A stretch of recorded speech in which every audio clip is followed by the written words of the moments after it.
Audiobook by Fate's Reader. Don't forget to subscribe and like the channel for more epic series. Drop your recommended novel below. We love to know what you want to hear next. Tales of Hurting Gods. Chapter 511. Yudu's Lu Li. Xianxia opened his eyes to look around. There were still all kinds of limbs growing from his body. Not only that, there was also a monster that looked like an octopus stuck to his back. Its limbs were strong and strapped tightly to him while contracting nonstop. He had fainted from that monster binding him. "Who is talking?" he asked weakly. "A human from the world of the living, an interesting life form." "Xianxia, after reaching such a state, do you still want to return to the world of the living?" The owner of the voice circled around him. Sometimes the words came from the left and sometimes from the right. Sometimes it was above him and sometimes it was below. It seemed like a fish swimming in the darkness. "You are a saint that appears once every 500 years, yet you have landed in such a state. This truly makes me sigh in regret. How could you face the people of the world looking like this?" The limbs on Xianxia's body were held by the monster, and he couldn't move, so he could take a breather. Before, he'd been in unbelievable torture and suffered more than ever before in his life. He had never been so miserable and helpless before. Yet now, he still wasn't at ease as he was in Yudu. Only after he jumped into the river did he find out where he went, that it was a place where the dead sank. He was in despair. Yudu was the place where Earth Count ruled, and he had never heard before anyone that could survive after entering Yudu. He had barged into Fengdu and now he had barged into Yudu. Why was heaven treating him so horribly? "What exactly are you? Why are you mocking me?" Xianxia let out a shaky breath. He wanted to struggle out of the monster's binding, but he couldn't muster any strength. Besides, even if he could break free, the other body parts would rebel and beat him up, cursing him. He had no strength to escape from the monster. Even if he broke free from the limbs on his body, his lifespan wouldn't be long, and if it came to an end, he would die in Yudu. "My name is Lu Li," the voice said, no longer moving. "Xian Ming is the left, and Han Lei the right. Lu Li is the front, and Zhu Huang the back." Xianxia gasped for breath. "Lu Li? Did you ask me if I wanted to return to the world of the living?" "I want to return to the world of the living. You don't know the meaning of this poem?" The tone of that voice was slightly disappointed as it sighed. The top-notch practitioner of the world of the living is actually so ignorant, actually not knowing Xian Ming, Han Lei, Lu Li, and Zhu Huang. You guys have fallen that low? Oh well, I won't bully your ignorance. I can let you return to the world of the living and solve the danger of your corporeal body. I can even erase your death record and let you have no more worries of dying from old age. Xianxia's expression loosened, and he asked, "What do I have to do?" "It's pleasant to talk with smart people," Lu Li said. 10 years ago, there was a child who was born in Yudu and absorbed the chi of Yudu before being brought away. He was sent out, and I need you to send him back. My corporeal body is too strong, so I can't pass through the barrier between Yudu and the world of the living. So I need you to walk there and do my work." "How should I find this child?" Xianxia asked. "Very simple. He has a jade pendant, and there's a unique rune on it. There's also the word Qin engraved on it, so you will recognize it when you see it," Lu Li explained. "He should be around 17 now, almost 18. I've already drawn his birth data and the shape of the jade pendant. He was born on the 8th of the 12th lunar month, first year of the 60-year cycle, and the 12th solar month." A picture flew over, and the 8-tentacle monster holding Xianxia suddenly left, vanishing into the darkness. At the same time, the limbs on Xianxia's body started rotting, and numerous heads, arms, legs, and bodies fell off. Xianxia's heart trembled violently as he felt his body becoming his once again. He hurriedly grabbed the painting. Lu Li's voice rang beside his ear then. "Find this child. You can kill or capture him, but you cannot let his soul disperse. I need you to send his soul in perfect condition to Yudu. If even a hair is gone, you will die incomparably miserably." When it said the last word, the limbs suddenly grew back on Xianxia's body. Lu Li's chuckles floated around as Xianxia's body returned to normal. Cold sweat broke out on his forehead. "I'll pass you a mirror." After you find him, you can use this mirror to verify his identity. A mirror suddenly appeared from the darkness and landed in Xianxia's hand. Luli then said with a laugh, "This mirror can reflect his identity, but you can't aim the mirror at him while facing him. Do you understand? Can't aim the mirror at him while facing him?" Xianxia stared blankly at the floating object as he didn't know what the creature meant. "That's right. Your back must face him while you use the mirror to observe him." Lu Li's tone suddenly became stern. "Remember, when facing him, you can never shine this mirror on him. Your back must face him. I get it, you don't need to repeat it so many times. Just a small matter." "This is definitely not a small matter," Lu Li sneered. "If you shine it on him while facing him, you will cause a huge problem. A very huge problem. I can extend your life for 30 years, so you'll have 30 years to do this for me. You can go now." "Hold it." Xianxia smiled and said leisurely, "We haven't met before, but since this mirror can reflect a person, it should be able to reflect you too, right?"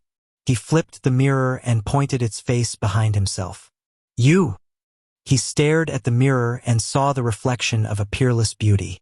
Lu Li's voice had clearly belonged to a man, yet the mirror reflected a woman. The beauty flicked her finger, and Xianxia started spinning as though he had fallen into a huge whirlpool. When he woke up, he realized he was lying on a long rock under an ancient pine tree, as though he had fallen asleep and spent the night in the open there. The surroundings had birdsong and fragrant flowers, as well as springs and waterfall. There were a few monkeys swinging to and fro among the forest before stopping to pluck some bananas.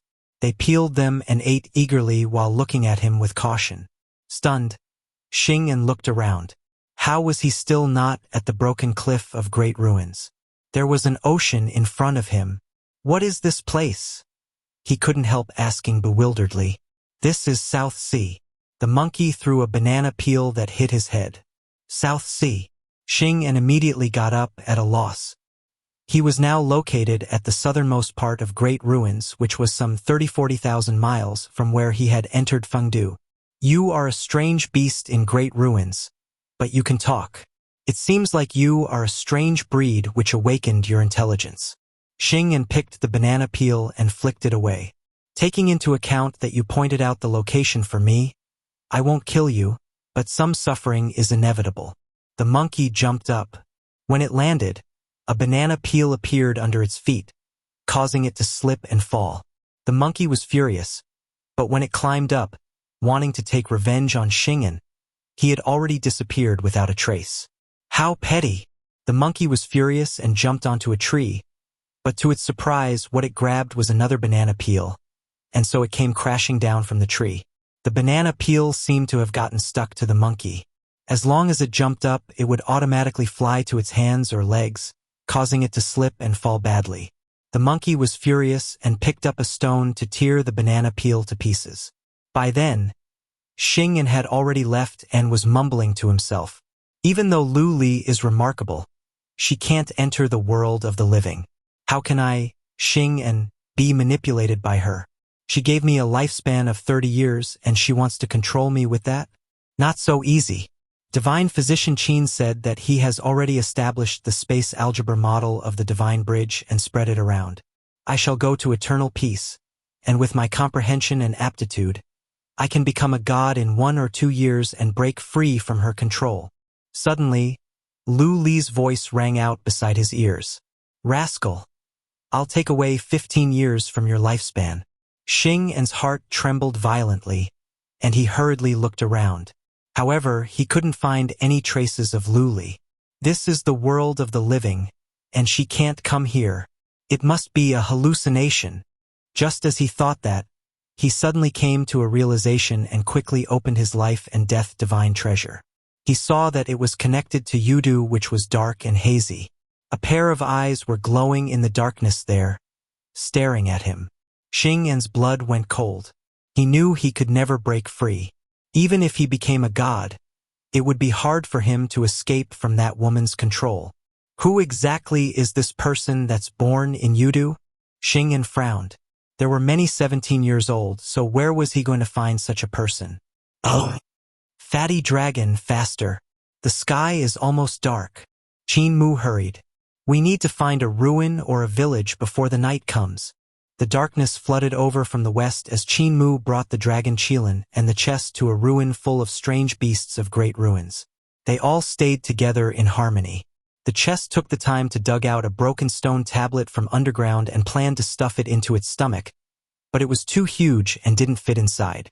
Qin Mu went over to sweep the dust off the stone tablet and read, Big Dipper's dark and light true purity heaven Lady Mother of the Chariot. This is the celestial heavens of founding Emperor era, the place where Big Dipper's Lady Mother of the Chariot resided? This Lady Mother of the Chariot should be a powerful goddess, but it's a pity that even this place has turned into ruin. He stood up and went to the entrance of palace of Lady Mother of the Chariot and looked at the darkness outside.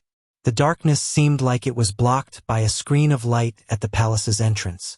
There was a clear separation between light and dark. Qin Mu hesitated for a moment before stretching out his thumb, his nails slowly getting closer to the darkness. Cult Master, don't die. The dragon Qilin pounced over and bit his leg to drag him back. It resulted in him collecting a lot of dust, and Qin Mu rose to beat the dragon Qilin up when he jumped back to his feet. Roar! A commotion suddenly broke out in the ruin. Numerous strange beasts and territorial beasts were furious, and they roared all at once while closing in on Qin Mu. His forehead broke out in sweat, and he slowly stepped back. He looked at the thousands of strange beasts that were closing in on him and tried to explain, Everyone, listen to me. I'm not breaking the rules of great ruins on purpose. It was this fatty dragon who made a move first.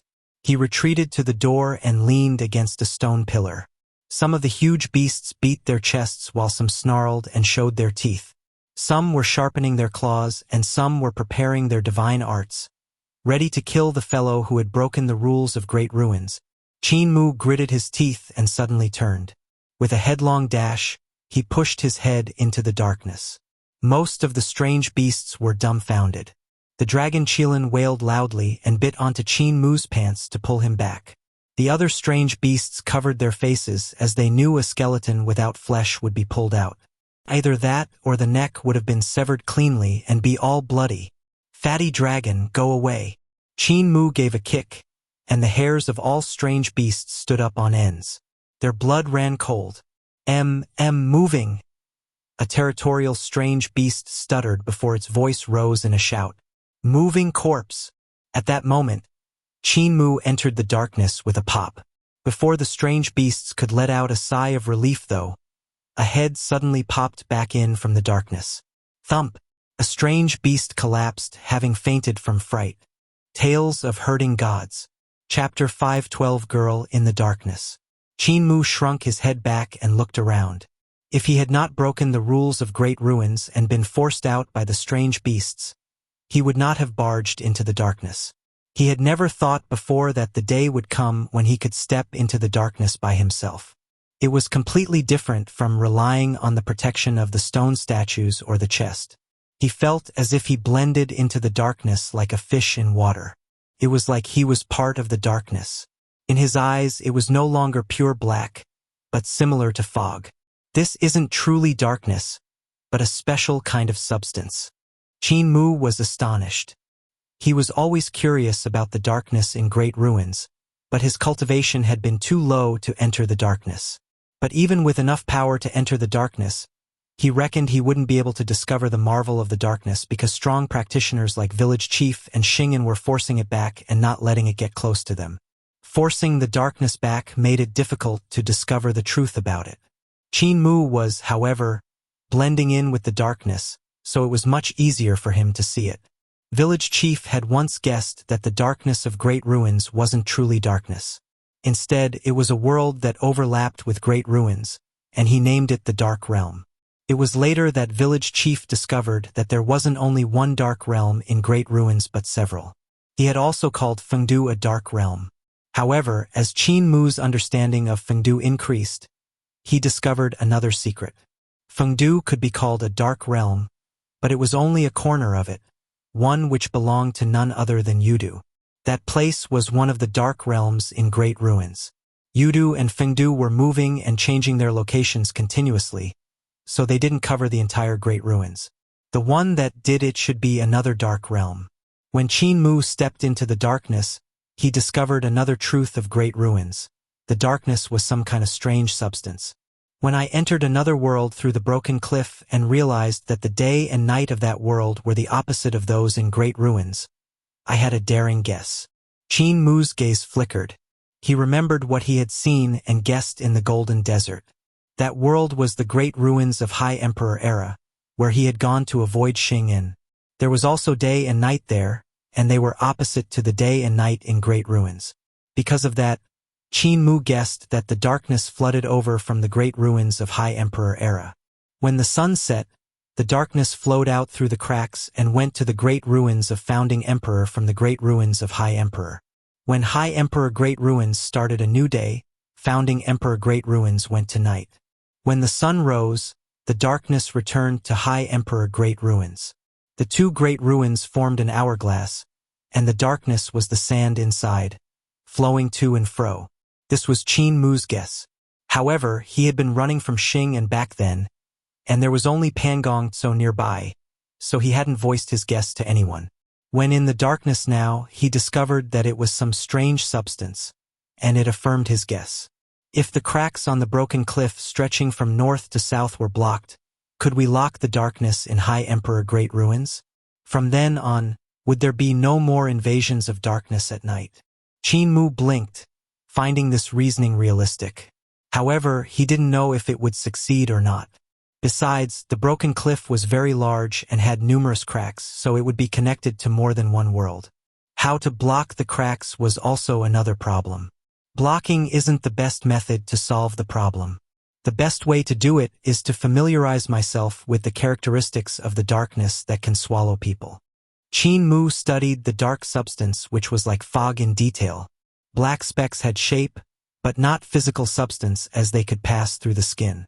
Strange substance. Qin Mu was astonished. He mobilized a strand of vital qi and used it to fix a portion of the black substance in place. His palm passed through it without feeling any obstruction. He also didn't feel like he had touched anything. What substance is this exactly? What qualities does it have? Qin Mu was thinking about it when the dragon Qilin's nervous voice suddenly came from the ruin. "Cult Master, are you still alive?" The sound seemed to have come from very far away, as though it had passed through a thick wall. "Don't worry, I'm still alive. I'll feed you tomorrow morning," Qin Mu called back. "Okay." The dragon Qilin made a sound of acknowledgement, then began to argue. "I wasn't worried about food but Cult Master's safety. But since Cult Master is fine, I can sleep now. Cult Master, come back once you're done playing. We have a long day tomorrow." Qin Mu studied his surroundings for a while, but couldn't understand what the dark substance was.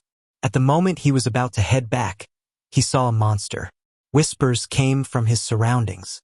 There were numerous monsters hidden in the darkness, shadows of rocks, and the forest watching him quietly.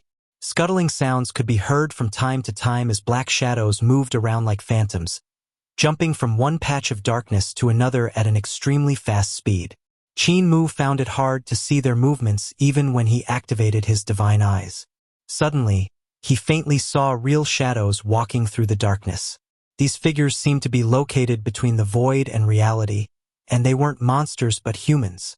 They were shadows of humans. Why are there people in the darkness? Qin Mu's heart trembled slightly, and he hurriedly rushed forward. Other than him, the only people that could walk in the darkness were existences that had the abilities of gods. For example, village chief Xianxia. Or it could also be some things that could give off divine light. For example, Xianxia's chest, which was made from Tao Ye's divine bones and skin. When they entered the darkness, they would give off divine light and force the darkness back. But the shadows in the darkness didn't force the darkness back. They were like Qin Mu, blending with it. What was even weirder about them was that they seemed to be formed from the darkness. Qin Mu went after a shadow which seemed to be just as curious about him. It stopped and seemed to be waiting for him to come. Qin Mu rushed over and examined the black shadow in front of him curiously. It had two long braids hanging down its shoulders as it examined him as well. Before him was a girl. Even though he could only see her silhouette, he could guess that she wasn't too old. She stretched out her palm in what seemed like an attempt to touch him, and Qin Mu stretched out his hand as well. However, their palms passed through each other like there was nothing there. The girl in the shadow seemed astonished and said something. However, her words were whispers beside Qin Mu's ears that he couldn't make out. So strange. Qin Mu was puzzled and scratched his head. Can you hear what am I saying? The girl seemed to be unable to hear what he was saying.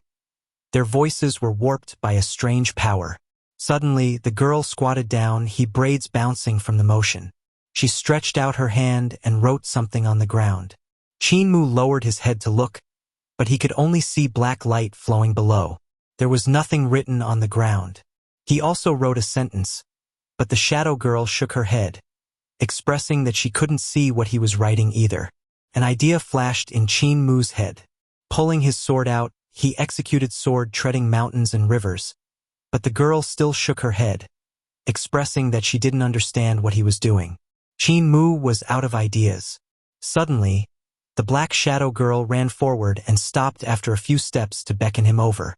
Qin Mu followed after her, and the two of them ran for a while. After some time, the black shadow girl stopped, but Qin Mu couldn't stop himself and passed straight through her. His motion pushed him to an overhanging cliff that was 30,000 yards high. The girl tried to grab his hand, but she couldn't get hold of him. Luckily, Qin Mu managed to stabilize himself and didn't drop down the cliff. The girl pointed forward, and Qin Mu's mind trembled violently at the sight. Down the cliff stood a magnificent city that possessed a foreign mood to it. Qin Mu had never seen such a vast and majestic construction in great ruins before. Strange, this city doesn't exist in great ruins, so could it really be the dark realm overlapping with great ruins? Qin Mu frowned slightly. If the dark substance could flow between founding Emperor Great Ruins and High Emperor Great Ruins, wouldn't this dark realm also exist in the ruins of High Emperor Great Ruins? Could he really block a world by blocking the cracks in the broken cliff? The darkness of Great Ruins is much more complicated than I imagined. I'm afraid it can't be blocked. Just as he thought that shadow girl leaped down from the mountain cliff. She sprinted diagonally down the air as though she was walking on flat ground as she descended into the city below. Qin Mu also leaped as though he was flying and followed in her footsteps. After a moment, the two of them came to the city, and Qin Mu looked around. The place around him was flourishing, and there were many people bustling to and fro. However, in his eyes, they were all lumps of shadow. If they were changed into true humans, then he would be visiting an incomparably flourishing city. He also saw gods and devils in the darkness that were standing on tall buildings while looking around in alert. Qin Mu was stunned. He felt that there was something wrong. He had seen a similar sight before. In 100 Prosperity's city from 40,000 years back in time, the gods and devils had looked around in alert just like this. However, the gods and devils back then had been guarding against the darkness outside the city. In that case, what was this city in the darkness guarding against? The shadow girl brought Qin Mu around the city, and all the black shadows in the streets turned their heads to look at them. In their eyes, Qin Mu's form should have been very strange, for they couldn't help casting sidelong glances at him. The two of them passed through many alleys before coming to a mansion built with an extraordinary style. There, an incomparably towering figure slowly rose and opened up its 4 arms to protect the building. Qin Mu's arrival seemed to have been what roused the god protecting this mansion. The shadow girl leaped up onto the palm of that god. She jumped around as though she was flying until she came to the shoulder of the god and said something to him. The god tilted his head and examined Qin Mu. He opened his mouth to speak, but his words were just whispers in Qin Mu's ears. He couldn't understand any of them. After a moment, the god lowered his palm and signaled for Qin Mu to stand on it. Qin Mu hesitated for a while, but when he came over, he couldn't step onto anything. He almost fell when trying to, and he hurriedly executed his divine art to float over the palm. The dark god was astonished, and he raised another hand to poke Qin Mu with a finger, passed right through as if there was nothing there. The dark god scratched his head, not knowing what was happening. This is too strange. Qin Mu's heart trembled violently. Even an almighty god can't touch me. Suddenly, the city burst into a commotion, and the dark god placed down the shadow girl. He immediately rose into the sky and rushed toward the city gate. Qin Mu hurriedly followed the shadow girl toward a high place. The space outside the city trembled as black holes suddenly appeared. Grotesque gods and devils crawled out from them, bringing countless soldiers to rush at the magnificent city. A large-scale battle erupted. Not long later, the city was invaded, and countless devils flooded through the streets where everyone began fighting. Qin Mu followed the shadow girl to hide while the city was in chaos. Divine arts and spirit weapons bursting forth with power flashed everywhere, and houses and palaces crumbled all around. It was an extremely long night until the crow of a rooster rang through the air. Qin Mu's heart trembled slightly at that moment. The darkness surged along with the city. The devil gods retreated back frantically with the monsters, retreating into space holes that vanished without a trace. Qin Mu's figure swayed from the moving darkness. He was about to grab the shadow girl beside him when she vanished along with the city. A ray of sunlight shone down and lighted up the surroundings. Qin Mu looked around and saw towering mountains and precipitous ridges without any sign of a city having existed in their place. Cult Master! Cult Master! The dragon Qilin's cries came from a distance. Qin Mu looked toward the source of the sound and saw the ruin where they had been resting the day before. The dragon Qilin held his basin as he rushed over to place it down. While wagging his tail, he said with a laugh, "Cult Master, it's time to eat. You know it's quite late already." Qin Mu looked around, feeling like the night's events had been just a dream. Great ruins is too strange. Did I really enter another world last night? Tales of Hurting Gods. Chapter 513, The Theory and Analysis of Sacrifice. After the long journey during the day, it was night time again. But this time, Qin Mu didn't find a ruin to rest on the way. Instead, he had the chest carry the dragon Qilin throughout the night while he walked in the darkness after it. He saw many strange things during the night. With the appearance of the darkness, numerous cities and countless life forms suddenly appeared. There were large-scale battles, which was something he hadn't seen when he followed Village Chief into the darkness of great ruins. Every time he got close to the light of the chest, he wouldn't be able to see what was truly happening in the darkness. The divine light of the chest brought him back to his original world. What was strange was that he couldn't feel the world barrier. This was something that was impossible. Any two worlds would have world barriers, so traveling through them would cause people to suffer from the squeezing of the two different worlds. The stronger the traveler's strength was, the stronger the squeeze would be. Yet there was no barrier between the dark realm and reality, which was weird. Qin Mu walked into the light of the chest and went into a daze when he sat down on it. In a bit, his eyes lit up and he smiled. "I know an expert in this field, so wouldn't it be a good idea to call him out?" Full of excitement, he had the chest stop. He jumped off and took out a white bone sacrificial altar from his Taotai sack. On the altar, he placed a four-headed and eight-armed devil god statue. Qin Mu took out a cinnabar brush and drew all kinds of runes on the devil god statue. He then used his vital chi to activate the runes to cast a spell, executing Ghost Transferring God Dispatching Runes command. After a moment, his spell was finished, but the devil god statue didn't move at all. It made Qin Mu suspicious. He executed the spell once more, but the devil god statue still had no reaction. "Big Brother Dutyen, little brother is summoning you in fear and trepidation, offering up meat and delicacies. May Big Brother grace me with your presence." Qin Mu prayed. "If Big Brother Dutyen doesn't come, brother will pray 100 times a day until Big Brother descends." "Brother, shut up. Who is your big brother?" The devil god statue suddenly opened its eyes on one face, its eyeballs rotating rapidly. Only when Dutyen discovered that he hadn't been schemed against did he send a strand of his consciousness down. The other three faces instantly woke up, and he opened his mouth to speak. "I didn't become sworn brothers with you, so don't speak of us being kin. We aren't familiar.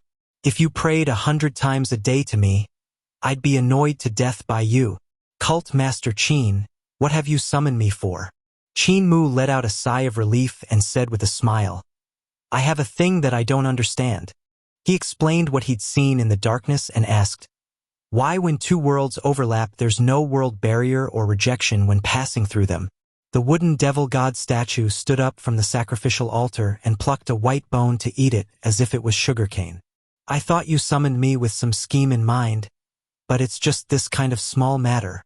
Qin Mu did the disciple rites and asked, may Big Brother Dutian enlighten me?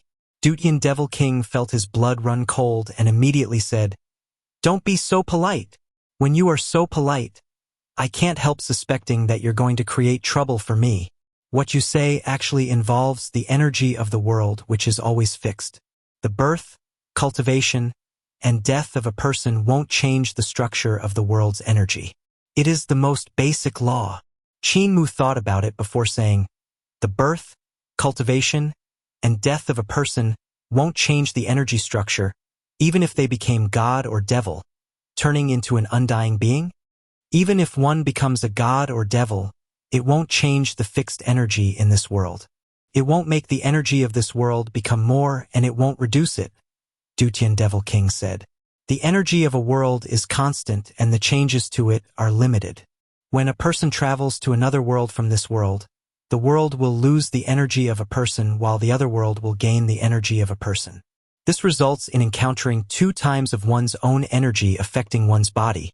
So traveling into another world is very hard and requires blood sacrifice. Qin Mu found everything suddenly made sense. The principle of blood sacrifice is to sacrifice the life forms in this world to the other world, becoming the energy of the other world. Dutian Devil King nodded. Meanwhile, the gods and devils who were offered the sacrifice would be the other offering, descending into the new world from their own, replacing the energy lost in the sacrifice and so preserving the balance of the energy between the 2 worlds. For example, this sacrificial altar of yours. The energy in the bones have been sacrificed by you and went to my Dutian world. As an exchange, I descended into this treacherous world of yours. Qin Mu's eyes lit up and he said, I see. Now, what did you mean by being able to change the limit of the energy? Blood sacrifice builds a bridge that passes through both worlds. I can steal a portion of energy and import it through the bridge which won't abide by the balance of energy. Dutian Devil King smile. Last time you summoned me, the sacrificial energy was insubstantial, so I had to mobilize a huge amount of energy to descend into this world. That was equivalent to forcefully squeezing myself through. However, the energy to squeeze myself in required me to withstand the pressure from the 2 worlds, so the energy I could squeeze in was still limited. It soon surpassed my limits. Power that is smuggled over is dependent on the offerer's abilities. Enlightened, Qin Mu frowned. However, in the darkness of great ruins, the world barrier doesn't exist when the 2 worlds overlap. How do you explain this? Dutian Devil King chuckled. What if the energy that's being squeezed in surpasses the limit that this world can withstand? Qin Mu's heart trembled violently. What you mean is a large-scale blood sacrifice which constructed hundreds of thousands of bridges for hundreds of thousand gods and devils to smuggle and pour their energy into that world. Dutian Devil King gave a sinister smile. It would burst apart the barrier of that world. Once the world barrier is gone, there will be no barrier anymore, and other worlds can launch a massacre without any obstruction anymore. Qin Mu's blood ran cold, and he shuddered a few times.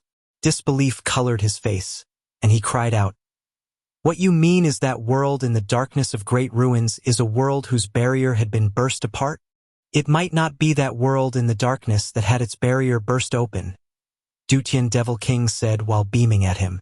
Don't you think your world could be the world without the world barrier? Qin Mu shook his head.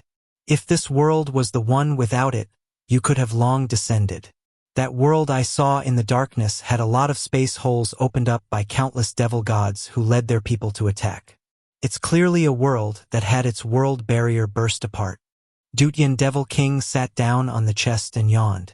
Swinging his legs, he said, Your description of the world in the darkness overlapping with this treacherous world reminds me of a terrifying possibility.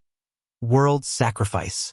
Incomparably sinister smiles appeared on the 4 faces, and the statue almost jumped up in excitement. World sacrifice is the sacrifice of an entire world. With this terrifying energy that crashes against another world, 1,000,000 gods and devils can descend together and destroy that world.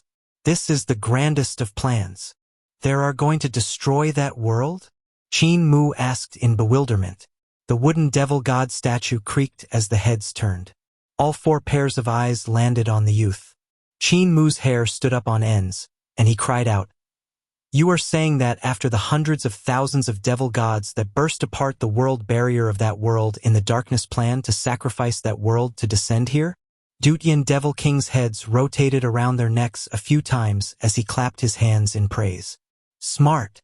When great ruins overlaps with that world, they will sacrifice that world. The resulting energy would be so enormous that it will allow the world filled with devils to descend onto great ruins. When that time comes, the terrifying sight of 2 worlds colliding will be seen, and billions of lifeforms will perish. I'm excited just thinking about it. Qin Mu had a blank expression. He suddenly shook his head and said, "Impossible. That's impossible. The darkness has existed for 20,000 years. Doesn't it mean that the fight in that world has already lasted for some 20,000 years? How could a war last so long? Impossible." Dutian Devil King jumped down from the chest and said, "If I were you, I would have long emigrated to another world. A wise man foresees and mitigates risks. When the nest is overturned, there will be no eggs left unbroken. This world is too dangerous, so I'm going back now. Also, don't annoy me frequently. I'm scared of you." Before jumping into the darkness so his soul could return to Dutian world, he shouted out, "When the world in the darkness is destroyed, it will be the day when your world will collide with the devil god's world, and that will be your doomsday as well." He then rushed into the darkness and was instantly invaded. Qin Mu hurriedly sprinted after him, but only saw the wooden statue shattering into pieces. He frowned and returned back to the side of the chest. The energy in the white bone altar was also exhausted, so they shattered. Can the words of Dutian Devil King be trusted? That guy doesn't look trustworthy. And now he describes something that's so terrifying. Qin Mu composed himself. The words of Dutian Devil King were simply too terrifying, so how much could he trust them? However, when he thought about it, Dutian Devil King's nature was to take joy in calamity and delight in disaster. He wished for the whole world to be in chaos, so there was no need for him to scare him. Eternal peace is too weak. Qin Mu let out a shaky breath and thought to himself. However, the world in the darkness has already been fighting the devil race for 20,000 years and has lasted until now. They wouldn't just be defeated now and get sacrificed by the other party, right? That's why eternal peace still has a lot of time before it'll have to face the devil world. So there's no need to worry too much. I had almost wet my pants from Dutian scaring me. Groundless fear. This must be just groundless fear. After a few days, Qin Mu finally walked out of Great Ruins and returned back to eternal peace. He immediately took a fast ship from Secret Waters Pass to head toward the capital. He wrote a memorial to the emperor and offered up the black tortoise bead that Xianxia had given him as a tribute. He also talked about the matter regarding paving roads. Emperor Yanfeng gathered all the civil and military officials to discuss, and Eternal Peace Imperial Preceptor was also among them. Many of the officials were against paving the roads, but Eternal Peace Imperial Preceptor argued with them, standing his ground against the opinions of the masses. Only when Emperor Yanfeng said he was going to execute those who were against the idea with a smile that the matter regarding paving the roads was settled. Emperor Yanfeng then handed this matter over to the Ministry of Works and let Eternal Peace Imperial Preceptor manage it. Qin Mu found him later and said, "The divine arts of West Earth are very suitable for our cult. Heavenly King can bright a few of our elders and hall masters to recruit some talents." Eternal Peace Imperial Preceptor was puzzled. "Cult Master Qin, isn't this inappropriate for me to handle? You are one of the 4 great heavenly kings of our sacred cult, so of course you will be the one in charge." Veins popped out on Eternal Peace Imperial Preceptor's forehead as he said stiffly, "What about Cult Master?" Qin Mu smiled and said, "I'm going to find friends and relatives to do business and earn more money. Tales of Herding Gods. Chapter 514, The First Primordial Spirit Assembly. Eternal Peace Imperial Preceptor pondered over it. After he was forced by Qin Mu to become the Heavenly King of Heavenly Saint Cult, he didn't seem to have done anything much with his new role. It was always Qin Mu and Heavenly Saint Cult helping him without holding back. Heavenly Saint Cult's ideology and his didn't clash. Since he had received its grace, he naturally had to repay the favor. All right, I'll head to West Earth with a few elders, heavenly kings, and hall masters to recruit more talents for the sacred cult. Eternal Peace Imperial Preceptor sent him out of his manner, but stopped him right after. Cult Master Qin, as the Cult Master Sacred Teacher, you still haven't spent much time with the cult. You are always fooling outside and don't even have time to cultivate. Remember not to hold back your advancement in cultivation. In the era of great changes, the paths, skills, and divine arts are changing and seeing rapid developments. When I returned to Eternal Peace not long ago, I was also learning the new paths, skills, and divine arts that appeared here. Cultivation is a boat going against the current, and you will fall behind if you don't learn. Cult Master, take note. Qin Mu's heart moved slightly, and he asked, "You are already a god, but you still have to learn the new paths, skills, and divine arts?" Eternal Peace Imperial Preceptor nodded. Among the young experts in Cult Master's generation, there is no lack of people with ideas. For sword skills, I have already imparted the 3 basic sword skills I had founded, and as for Cult Master's 18th sword form, I also imparted it. Just these 4 new basic sword skills were enough to create countless new sword moves. After the cultivation method of 6 directions Primordial Spirit was released, there were even more changes to the paths, skills, and divine arts. The new basic sword skills could only change the sword skills, while the change in the cultivation system was much greater. Qin Mu deeply agreed with him. Founding a sword skill was difficult, but it was even more difficult to change the foundation. When it was changed, countless people would gain a chance to create something new, and it was a great opportunity for them. Qin Mu and Ling Yuxiu had founded Primordial Spirit Guide, which changed the foundation of cultivation.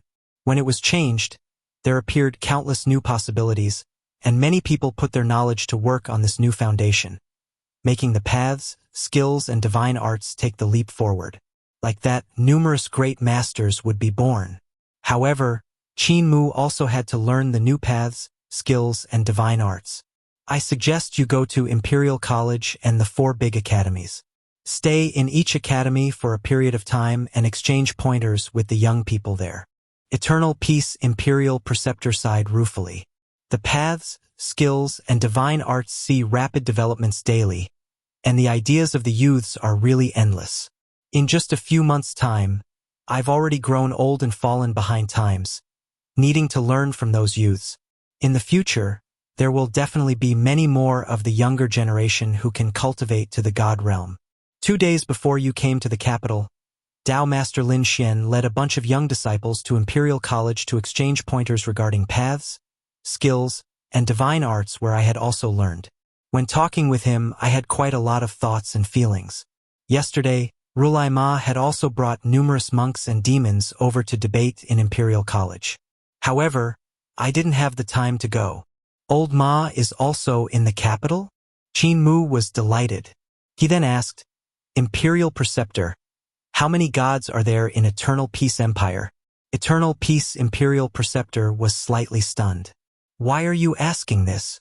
Qin Mu told him about what he had seen in Great Ruins and shared Dutian Devil King's guess. The collision with the other world may happen tens of thousands of years later, but it could also happen tomorrow, so we have to make preparations. The more gods there are in Eternal Peace Empire, the better it will be. Or else, we won't be able to defend against the opponent. Eternal Peace Imperial Preceptor muttered to himself irresolutely before asking suspiciously, "You were able to enter the darkness?" Qin Mu hesitated for a moment before telling him the truth. "I was born in Yudu. King Yama said that I can enter the darkness of Great Ruins and not get hurt. I guess what he meant was that I may be a half-devil from Yudu." Eternal Peace Imperial Preceptor didn't think much of it and said, "If heaven wants to wipe out my eternal peace, there's nothing I can do. As of now, the Emperor has crossed the divine bridge, and there are over 10 gods in the borders. I told the emperor that all the gods must be recorded. He has already done that, but to fight against the devil world as dangerous as that, eternal peace won't have the strength even in dozens of years. If that day really comes, he smiled and said calmly, I'll pass all my responsibility to you. Qin Mu's heart trembled, for he knew when he heard the determination of sacrificing one's life for the empire. The devils have been attacking that world in the darkness for over 20,000 years, so there's no reason that they would win against it tomorrow. Imperial Preceptor doesn't have to worry about it. Paving the roads is more important. The two people bade farewell. Qin Mu brought the dragon Qilin and the chest to Imperial College, which was much more bustling than before. There were quite a number of divine arts practitioners from all the lands, even the prairie and the ice plains. Emperor Yanfeng had ordered the 4 big academies to split the pressure on Imperial College, so River Tomb Academy, Surging River Academy, Li River Academy, and Heavenly Saint Academy were also flourishing. They had a lot of scholars, but compared to Imperial College, they still lack some experience. Cult Master Qin, Grand Chancellor Qin. News of Qin Mu's arrival immediately spread throughout the Imperial College, and Dao Master Lin Xian brought numerous Taoists over. Old Ma also brought his monks, while Gu Linwan brought Imperial scholars to welcome him. His friends in Imperial College also came forth to welcome him. Qin Mu hurriedly greeted all of them in the bustling Imperial College.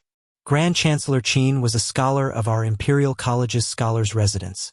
And even then I've known that he was definitely going to be extraordinary and soar like a true dragon. Gu Linwan's face glowed as he smiled. Who would have thought that Scholar Qin would become the Grand Chancellor of Heavenly Saint Academy? Come to think of it, I'm honored as well. Qin Mu laughed loudly. Lord Gu, I've come to seek knowledge once again, so I'm still your little scholar. Gu Linwan was greatly moved. Lord Qin, don't say it like this. Come to think of it, we are old friends. Back when I met you at Surging River Dragon Palace, I already knew you were extraordinary. Otherwise, I wouldn't have given you my junior protector sword. That's what people call having a sharp eye for recognizing pearls. Gifting the treasured sword to the hero. The fate between me and Lord Qin has started from Surging River Dragon Palace. Ha ha ha ha. Everyone was lively, and Qin Mu paid his respects to Rulai Ma and Lin Xian before exchanging conventional greetings with Wei Yong, Chen Wanyun, Yu Qinghong, and the rest. The devil ape was also among them, so it was naturally incomparably lively. Wei Yong, Chen Wanyun, and the rest had gone to train in the army during the past 2 years, and their cultivations had also improved rapidly. They had grown into people who could take charge of a section, and Qin Mu was happy for them. There were also other experts in Imperial College that had long found success and went to other places to become officials. The devil ape appearing in Imperial College was, however, out of Qin Mu's expectation. When Xing'an had created a ruckus in Little Thunderclap Monastery, Little Rulai couldn't take a worship from shaman god Kuei, and his soul had scattered. Devil ape Zhang Kong then led the monks of Little Thunderclap Monastery to Great Thunderclap Monastery as per Little Rulai's instructions. The journey there had been arduous. When they came to Great Thunderclap Monastery, the arrival of so many demon monks naturally invoked quite a commotion. As Little Rulai's disciple, Devil Ape Zhang Kong was on the same seniority as Old Ma. A human and a demon discussed Buddhism on the golden peak of Mount Meru with countless monks standing below. The Devil Ape's words were few, but every word he said was like a pearl. He only had 3 to 5 words in a sentence, but each one was shocking and made the men reflect deeply. He made the eminent monks on Mount Meru speechless to the point that they could no longer debate. This lasted for 3 days until all the monks fell back in defeat. Luckily, a bearded general of eternal peace came up the mountain. When he went to the golden peak and took off his armor, he called himself Monk Ming Xian and debated with the devil ape for a few more days. Only then did Great Thunderclap Monastery gain back some face. Monk Ming Xian didn't have many words, and all he talked about was about the life of people. He didn't talk about any classics nor any Buddhist teachings. However, his words held deep meaning and made everyone feel that what he said was Buddhism, which was really brilliant and varied. Their debate had shocked the world. Old Ma praised the two of them for their eloquence and unfettered debate. then took the demon Buddhist scriptures from the devil ape and recognized the demon monks as part of Great Thunderclap Monastery. The two houses merged into one. This incident was a huge matter in Eternal Peace Empire and spread throughout all the sacred grounds and academies. It was known as the Tao debate on Golden Peak and grew to be very famous as an anecdote for a period of time. During that time, Qin Mu had been running from Xing, so he hadn't managed to witness the happenings on Mount Meru. As for whether or not they were true to the legend, he didn't know. This time, Old Ma bringing the devil ape and monk Ming Xing, as well as a bunch of other monks over, was also a huge matter that shook the city. With Tao Master Lin Xian bringing numerous Taoists as well, it could be said to be a grand occasion. After the commotion, everyone sat down in Hall of Supreme Learning. When Qin Mu said he was there to seek knowledge, everyone couldn't help being astonished. And Gu Linwan had also thought that he had only said it out of courtesy before. Never would he have expected that Qin Mu was really there to seek knowledge.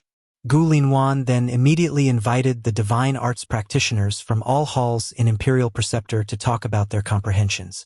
The Taoists and monks of Tao Sect and Great Thunderclap Monastery also came forward to talk about their own attainments.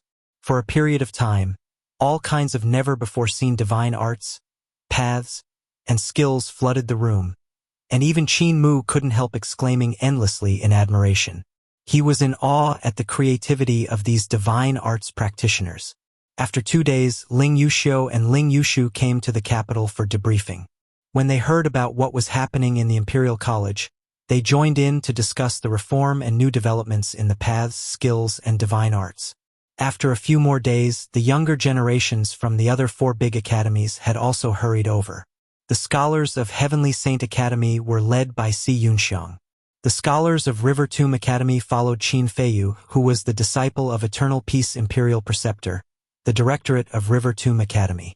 Yu and Chuyu brought the scholars of Surging River Academy, and as for Li River Academy, its Grand Chancellor was Ba Shan. Li River was the farthest away, and a talented person was needed to build the academy up, so the Emperor had appointed Ba Shan with that position. The younger generation of the 4 big academies gathered in Imperial College, and it grew even more bustling. To everyone's surprise, Wang Muran, Mu Qingdai, and Long Yu of Little Jade Capital hurried over after a few more days as well. Before they could even be seated, they heard laughter. The moment I heard Cult Master has come to Imperial College, I hurried over, but I still seemed to be late. Qin Mu hurriedly rose to welcome the newcomer with a smile. Brother Su, I hope you were well since the parting at Little Thunderclap Monastery? Su Shenghua brought Jing Yan over. I didn't hear news of Cult Master for a long time, and seeing you well finally puts me at ease. Everyone was seated, and Imperial College was extraordinary bustling. The divine arts practitioners of all the factions talked about their skills and paths, their cultivations and primordial spirits. All kinds of strange thoughts and wonderful ideas were voiced. They alarmed Emperor Yanfeng and the court officials so much that they came to listen as well. Qin Mu, Ling Yuxiu, Si Yunxiang, Taoist Lin Xian, Devil Ape Zhan Kong, Ming Xing, Su Shenghua, and Wang Muran were all invited up to the stage to talk about their paths, skills, and divine arts. The collision of different types of thoughts and ideas intoxicated the audience listening below. They all had unique attainments in primordial spirit, and by voicing all the strange thoughts and marvelous ideas, they provoked even more creativity. I've had a thought, Qin Mu suddenly said with a smile. Eternal Peace is becoming bigger and bigger, which makes it hard to communicate when we are located in the north, south, east, or west. However, primordial spirit can travel fast and move millions of miles in an instant.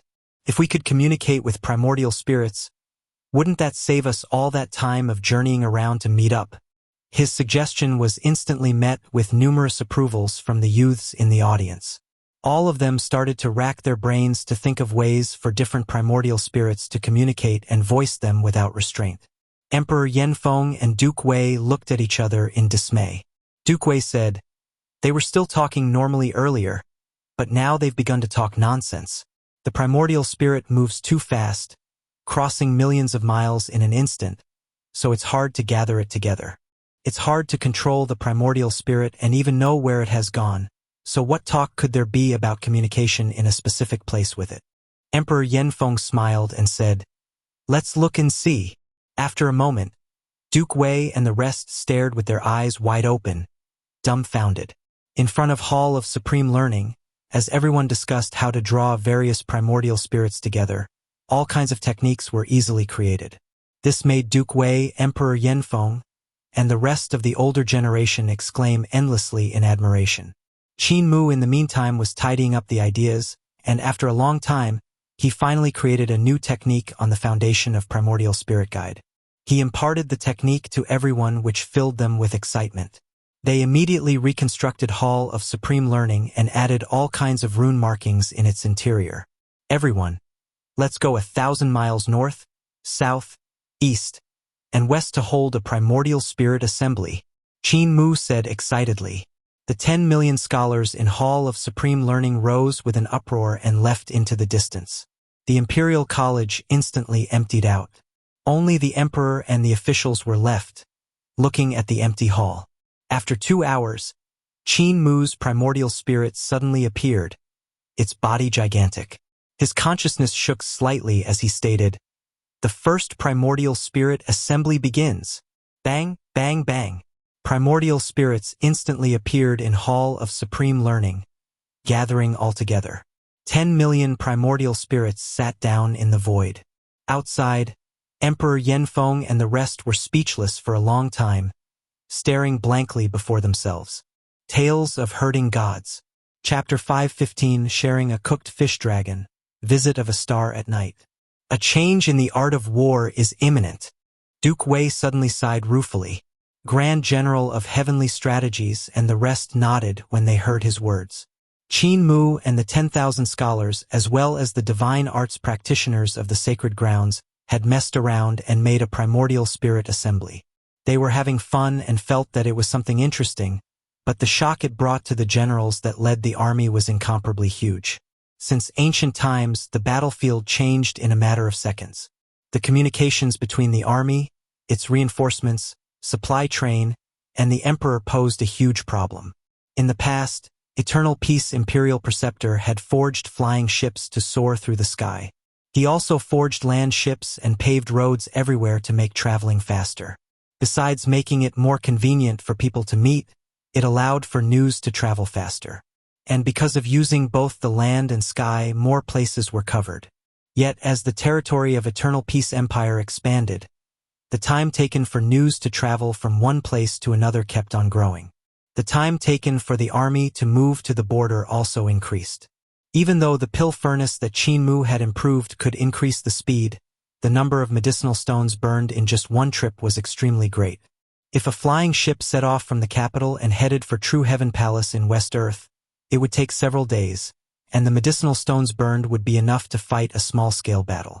If it was a large-scale operation to move soldiers, they would require strange beasts as a mode of transport to help the foot soldiers advance. Relying on flying ships to transport soldiers was too costly.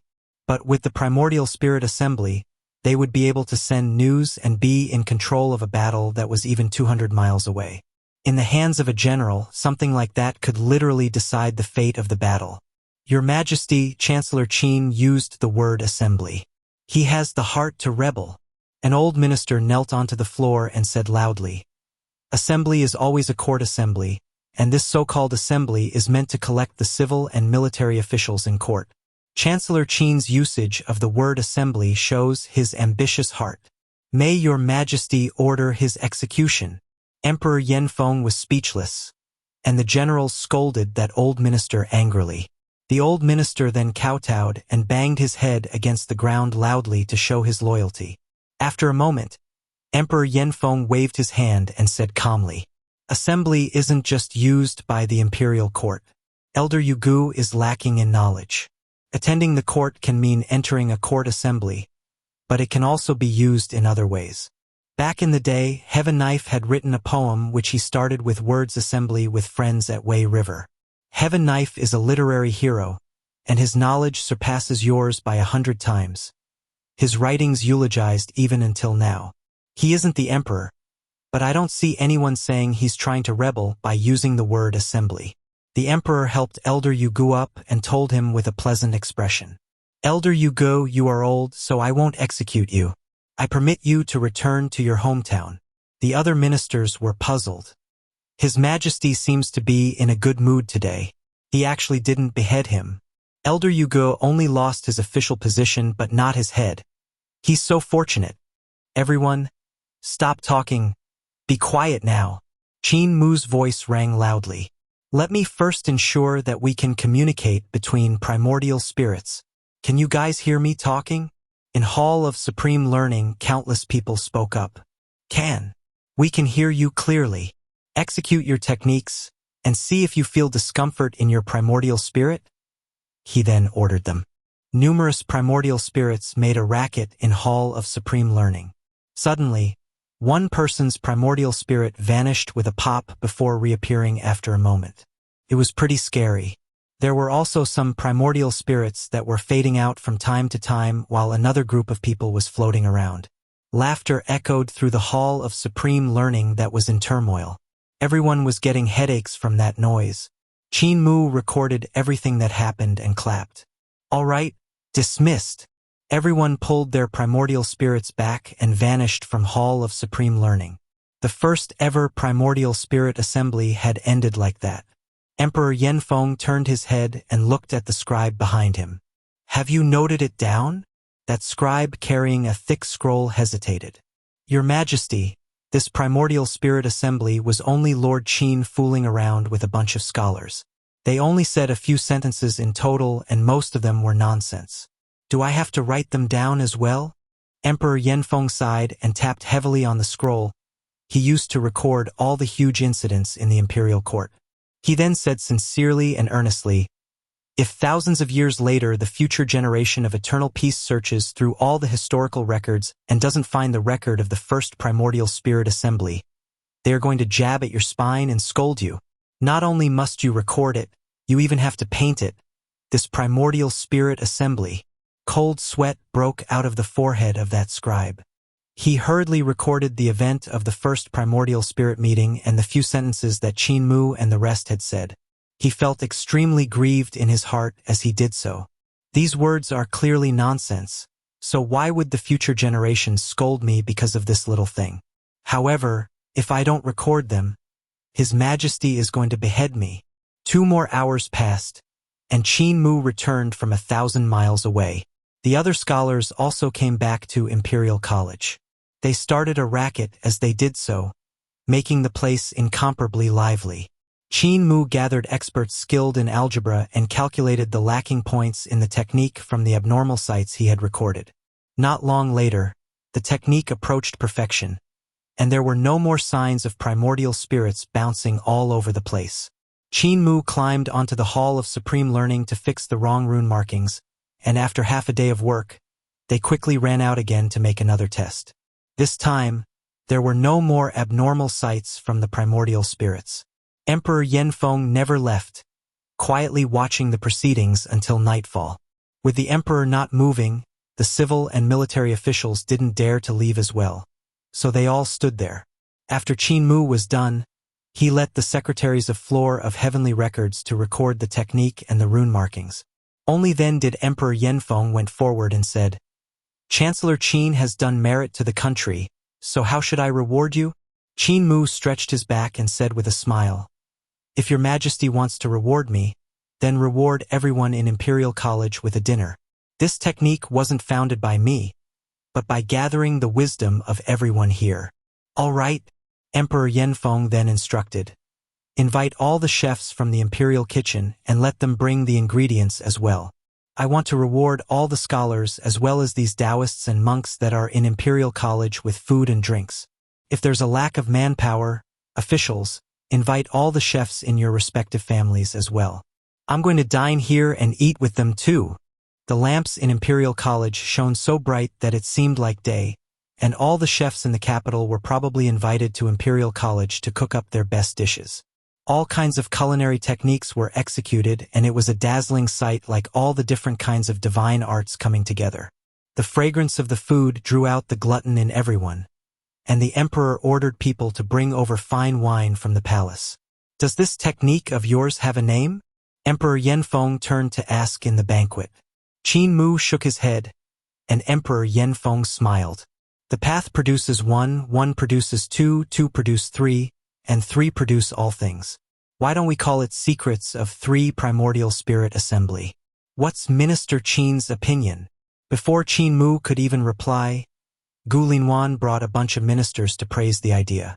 Your Majesty is of great talent, and this small official prostrates himself in admiration. Emperor Yanfeng laughed loudly, now certain about the name of the technique. He then asked, Minister Qin, what are those runes that you marked inside Hall of Supreme Learning for? Your Majesty, the runes are a guide for the primordial spirits. Their speed is too fast, able to travel 10,000 miles in an instant. With these runes, we are able to guide the primordial spirit to an exact location. Emperor Yanfeng frowned. Wouldn't these kinds of runes that can attract primordial spirits be used by the enemy? If they use them and guide the primordial spirits of my Eternal Peace's generals to catch them in one fell swoop, wouldn't my Eternal Peace be completely wiped out? The civil and military officials felt fear in their hearts and nodded together. Su Xianxia came over and said, Your Majesty, you might not know this, but the runes we designed can be interchangeable. There are different ways to line up the runes for them to remain compatible with Secrets of Three Primordial Spirit Assembly. There are 1 billion more combinations than there are people, so this kind of complicated rune arrangement is impossible to solve. Emperor Yanfeng sighed ruefully. A Taoist ran over and took a glance at Qin Mu, then braved himself to say, Your Majesty, there's a fox with a huge pig and a large chest down near the lake. They've caught 2 red dragon carp kings and are currently roasting them. How maddening! This style is familiar to my ears. Emperor Yanfeng looked at Qin Mu and said with a smile, Minister Qin, yours? Qin Mu's face turned slightly red, and he hurriedly said, Your Majesty, let me hurry over and punish them severely, truly fooling around. After he said that, he got up and left. When he came to the lake, Hu Linger was scolding the chest. You see, the waves you churned were too big and alarmed the Taoist guarding the lake. You'll eat the fish bones later. Fatty dragon. Lower the fire. Don't burn it. Qin Mu walked over and said with a smile, Leave some for me. Hu Linger cheered at him and immediately lowered her voice. Young master, I know you like to eat this kind of fish, so I got Fatty Dragon to catch 2 more. However, the chest was a disappointment. When it was about to hide the fish in its stomach, it was discovered by the Taoist who guards the lake. Qin Mu rubbed his hands and said with a smile, I had long wanted to eat a few more, but I didn't have the face to steal. When the fish was cooked, Hu Linger controlled her wind blades to slice the meat. She gave the dragon Qilin 1 portion, Qin Mu another, and 1 more for herself. The chest lay on the side and waited for them to finish eating so it could collect the fish bones. Suddenly, laughter rang out. How fragrant! This is much more fragrant than the imperial cooking. Cult Master Qin is truly a professional in the eating path. Leave some for me. Qin Mu turned back to look and saw a devil ape and a young monk. That monk was none other than monk Ming Xian, whose appetite had been whetted when he smelled the fragrance. Hu Linger gave him a chunk of fish, and Qin Mu asked in bewilderment when he saw Ming Xian wolfing it down, Monk also eats fish? Ming Xian didn't raise his head. After leaving Cult Master then, in the natural and man-made disaster, I have even gnawed on tree bark, much less fish. I even grabbed worms to eat. When I was starving, I even sliced my own flesh to feed myself. He lifted up his robes and showed a scar on his chest.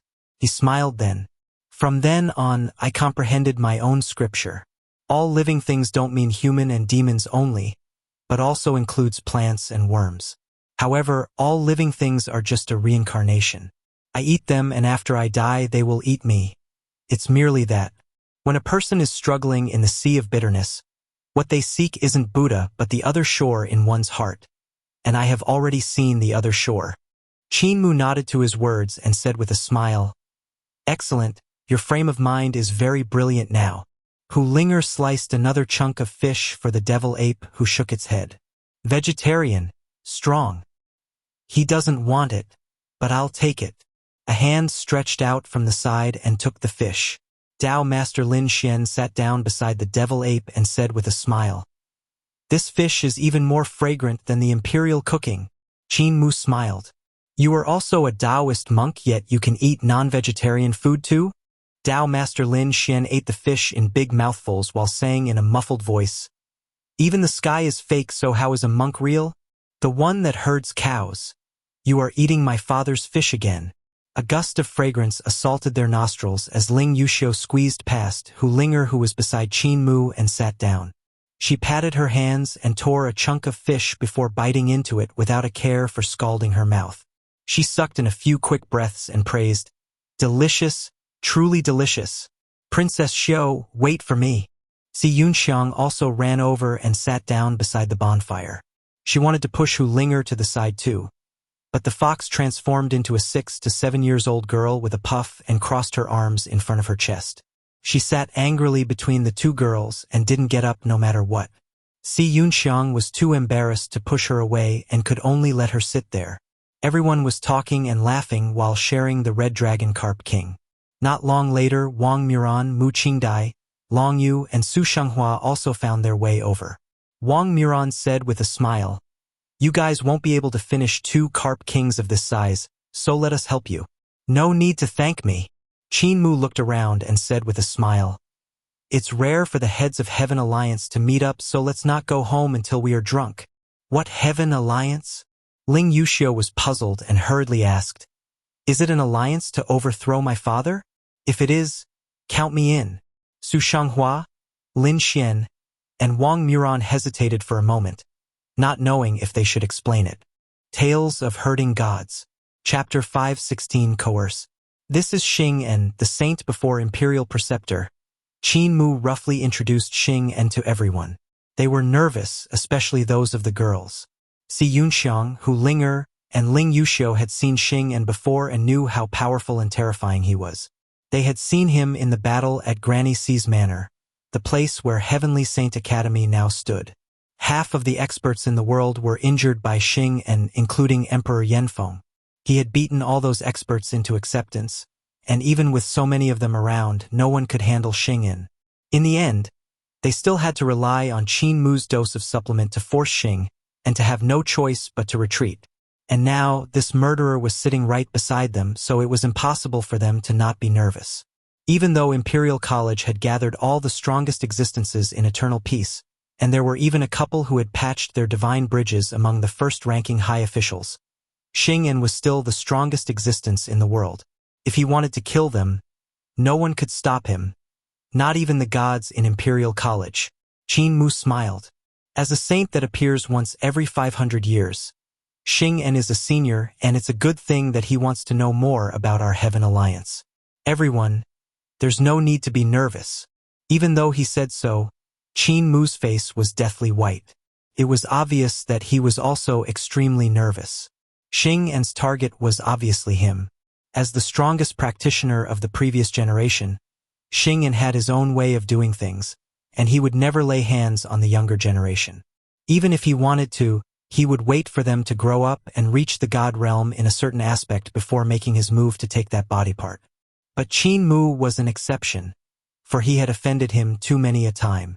First, it was the battle at Heavenly Saint Academy where he used a supplement to make him experience fleeing in defeat while being chased by Butcher. Xing had been forced to escape to Great Ruins and spend a very long time to heal his injuries.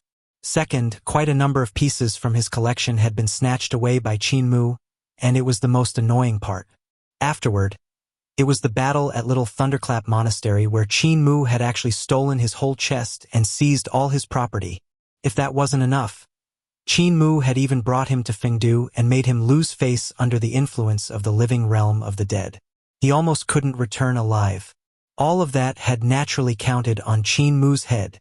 It was already beyond expectations that he didn't kill Qin Mu without saying a word. One had to really admire his attainments in the frame of mind for being able to maintain his elegance even after meeting Qin Mu. The trip to Fengdu had crumbled his Tao heart, and his frame of mind was still very weak. But even so, it still surpassed those of many of the people present. Qin Mu, Wang Muran, Su Xianghua, and Tao Master Lin Xian explained everything together, describing how they had calculated the meteorological phenomenon and how thick the sky was. The surroundings of the bonfire were silent, and even Xing En was speechless as he looked at it.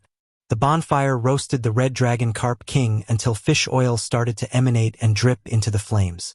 The oil sizzled and a fragrance rose into the air, whetting their appetite. Minister Qin, are you here to severely punish them? Why have you started to eat here? You have the crime of lying to your ruler. Off with you. Emperor Yanfeng walked over with a wine jar, his voice holding a hint of intoxication. But when he saw Xing and opposite Qin Mu, he immediately sobered up and turned to leave. Xing En looked at him indifferently. Emperor, it's best for you to sit down and talk, or else the lives of your Grand Chancellor and Princess will just go poof. Emperor Yanfeng, carrying the wine jar, braced himself to turn back. He then sat down beside the bonfire and forced out a smile. Brother Xing En, you had left in a hurry the previous time and I had lain on the bed for almost 20 days. Xing En's expression was calm. I lay for 4 months. Emperor Yanfeng handed the wine jar over to him, his gaze flickering. However, in these few days of not meeting, I have already crossed the divine bride and become a god. Brother Xing En still has not yet reached this step, right? Xing En took the wine jar and said, I have been laying low in floor of heavenly records and flipping through all kinds of classics, studying great divine physician Qin's space algebra model over and over again. Cultivating to God is no trouble for me, but I still require a year. He raised his head to drink the wine while Emperor Yanfeng stared at his throat. He wanted to attack, but he never found the chance. Qin Mu and the rest were astonished. Xing En had been hiding in floor of heavenly records for the last couple days, but no one had noticed. This made cold sweat roll down their foreheads. Xing En put down the wine jar and said, However, your majesty, cultivating to God realm or not isn't a problem to me. Even if you cultivated to God realm, you still aren't my opponent and just a fake god. Your cultivation is at most slightly denser than before, but you didn't make any advancement in your paths, skills, and divine arts. By calling your civil and military officials, Duke Wei and Grand General of Heavenly Strategies over who've become gods, you would have a chance against me. However, Imperial College and your capital city would be finished. Veins popped out on Emperor Yanfeng's forehead before going away.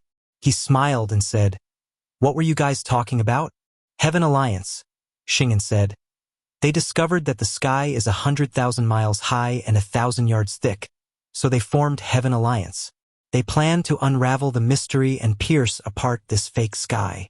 Emperor Yanfeng scolded them with a smile. Fooling around, you are all children that like to create trouble.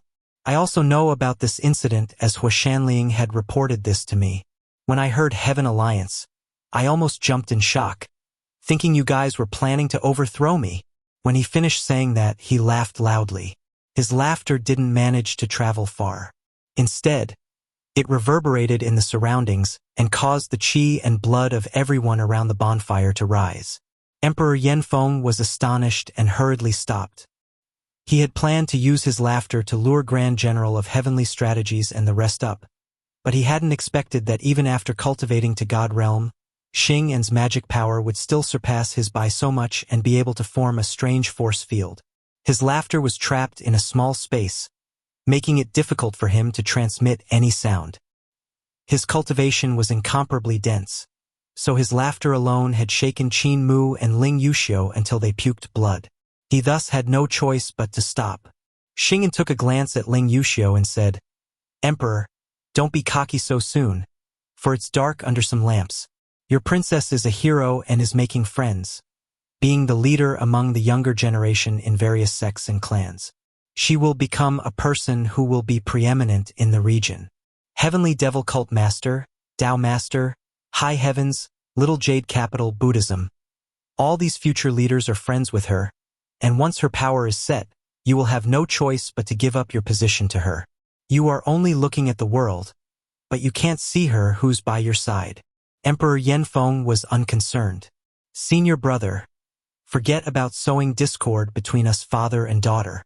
Could senior brother Xing En be interested in Heaven Alliance? Xing En shook his head and said, I'm only interested in the sky being 1,000 yards thick and not heaven alliance. In that case, is senior brother Xianxia here to kill me? Qin Mu asked. Xianxia shook his head again. Originally, I had indeed wanted to kill great divine physician Qin, as I had suffered time and time again under your hand.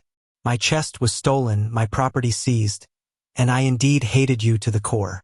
However, as I read the books in Floor of Heavenly Records, saw your Divine Bridges space algebra model, heard your lectures in Imperial College as you imparted your sword skills, and even founded secrets of 3 primordial spirit assembly in just a few days, I suddenly had no more intention to kill you.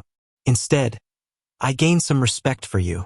His gaze was snow-bright, and his expression was calm. He stared straight at Qin Mu as he praised him.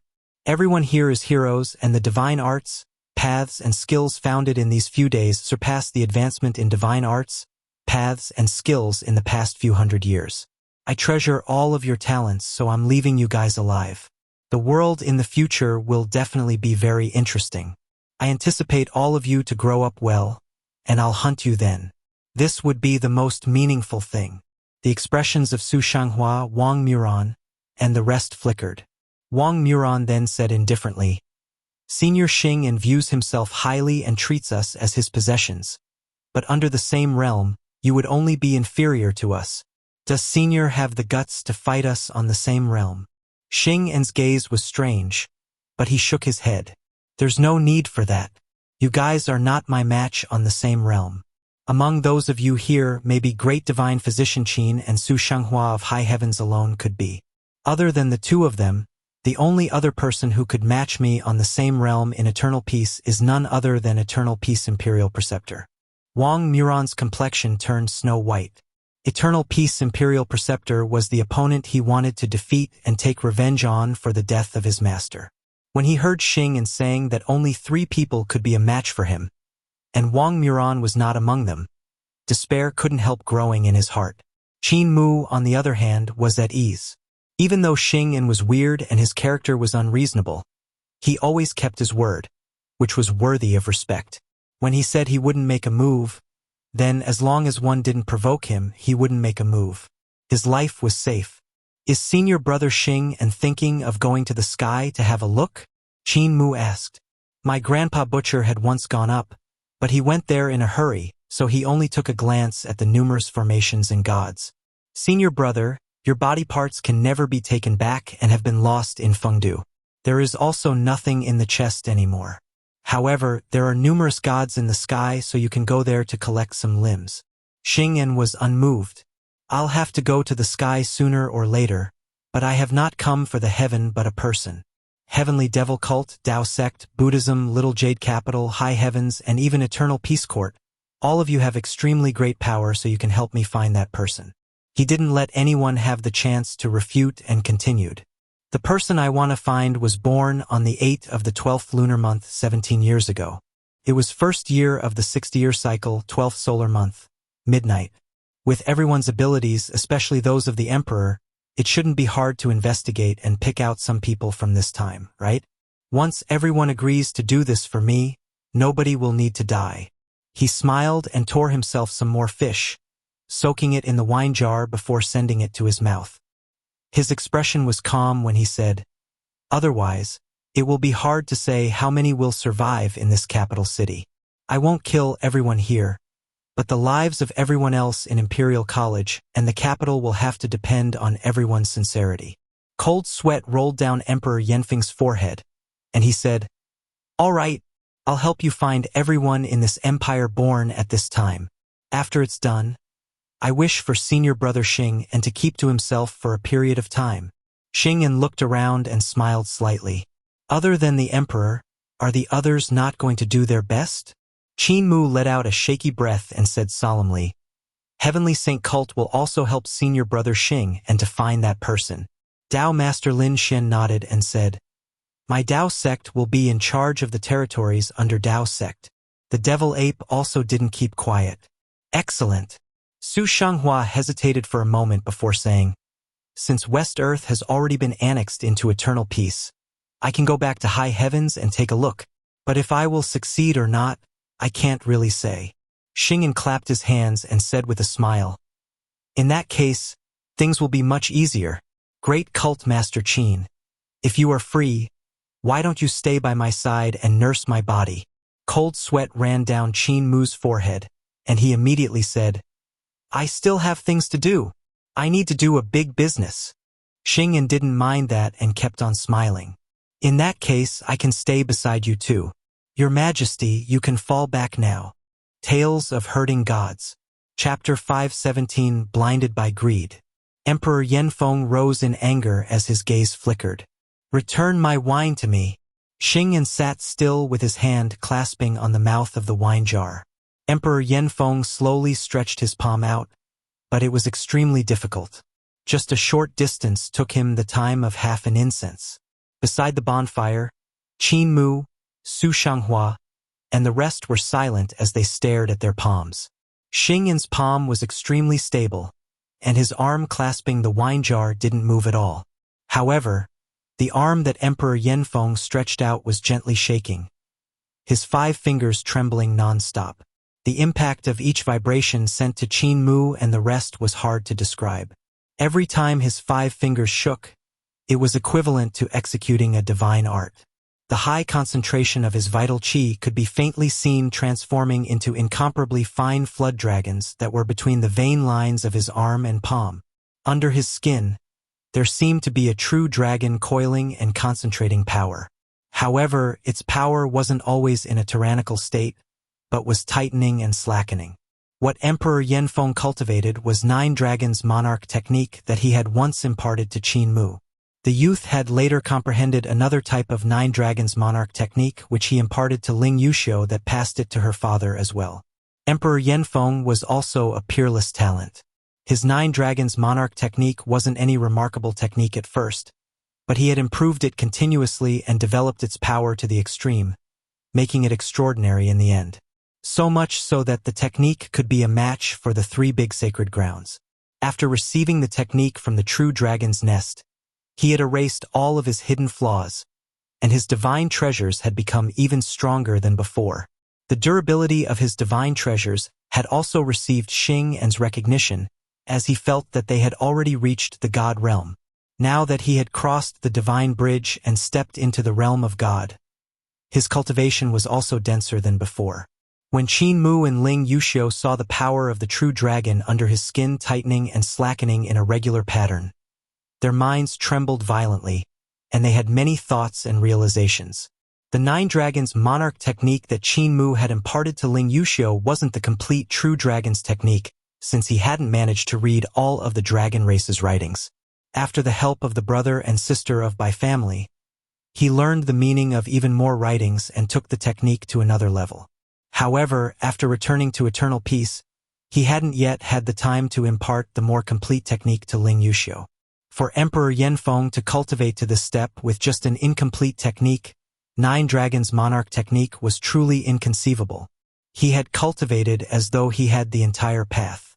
Yet even if Emperor Yanfeng's true dragon divine art entered the path, it was still difficult for him to move in front of Xianxia. Every inch was a challenge for him.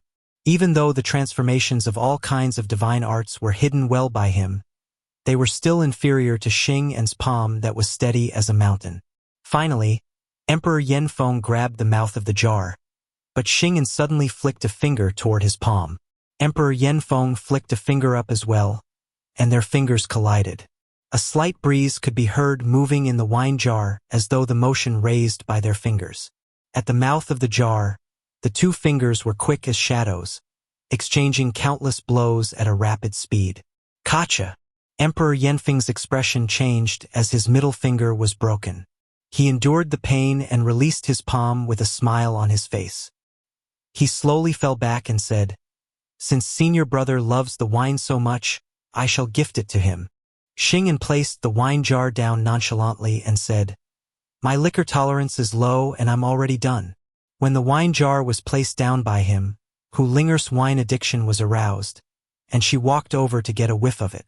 She said with a smile, "Since you guys don't want to drink, let me have a taste." Suddenly, she heard soft wind moving within the wine jar and looked into it. The wine was swirling inside as something seemed to be moving around in it and fighting. She moved her small head closer to the mouth of the jar to examine it in detail when someone suddenly caught her by her collar, lifting her up. Qin Mu pulled her back and placed her beside the bonfire. He shook his head and said, "Don't look. It's dangerous.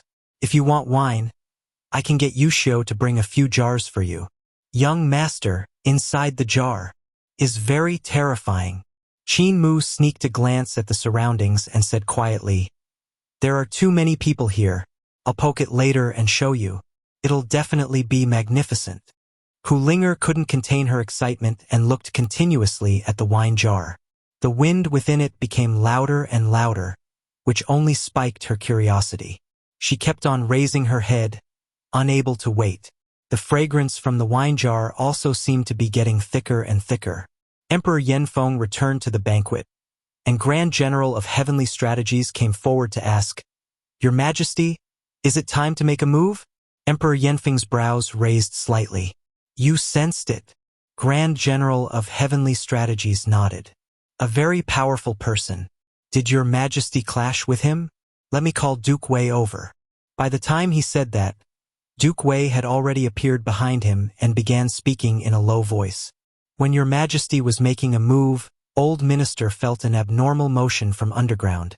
Your divine arts had shaken the ley lines. That person had to be very strong, your Majesty." Emperor Yanfeng shook his head. "Don't bother about it. The person was Xing, and he's temporarily not a threat." However, he hesitated for a moment. "It's going to be hard on Minister Qin, who is a truly loyal subject. To delay Xing, he was willing to keep that man by his side.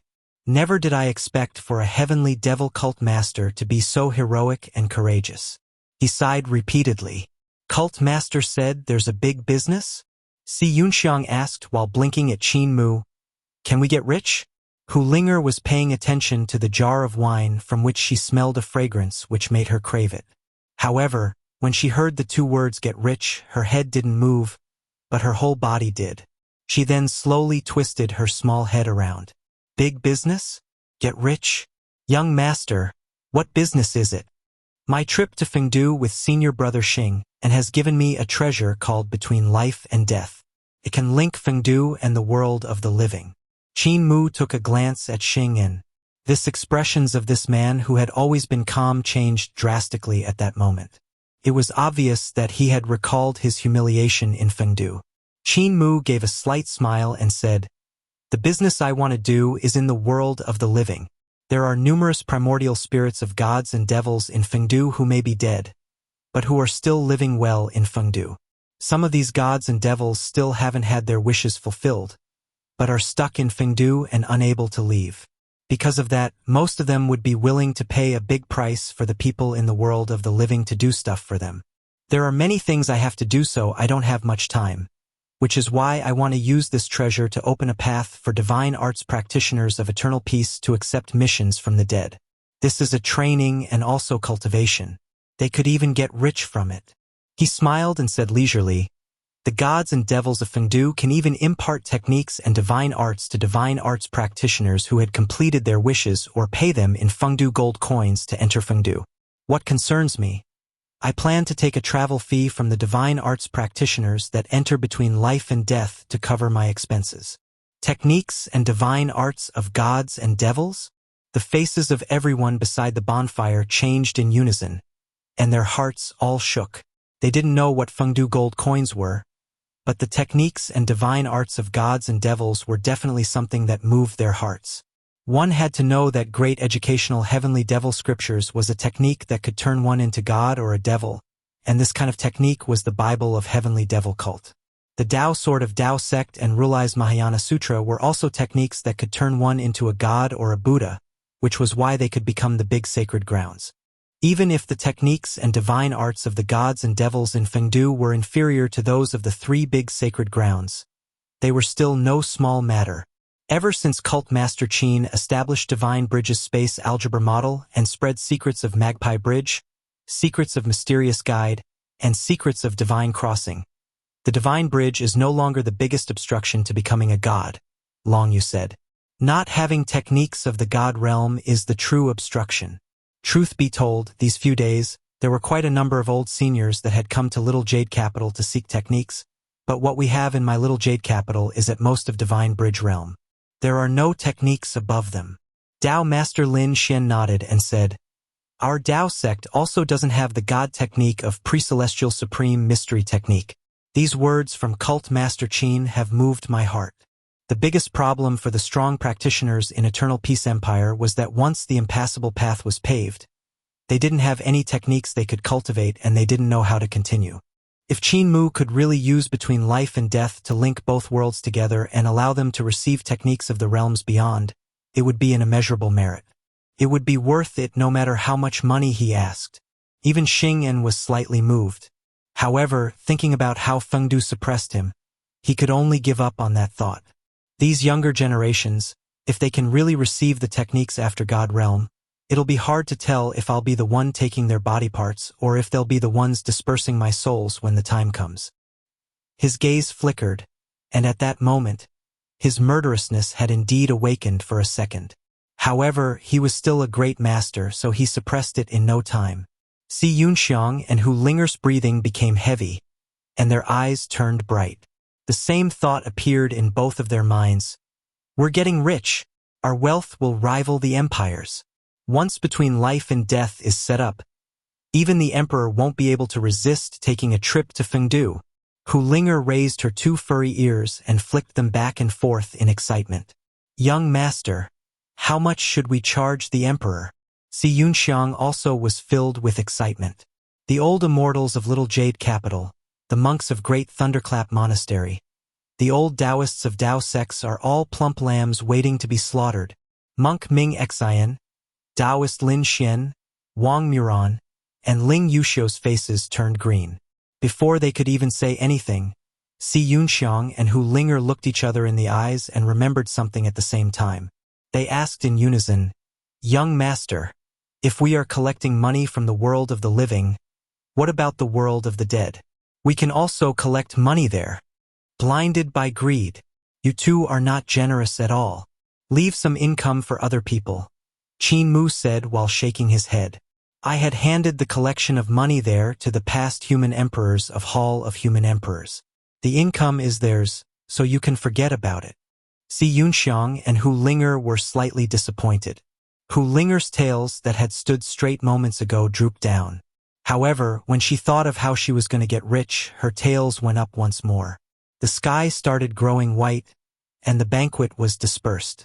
Qin Mu waited for everyone on the mountain to go back before pulling Hu Linger to run a distance away from the wine jar. He then tossed a small stone inside it.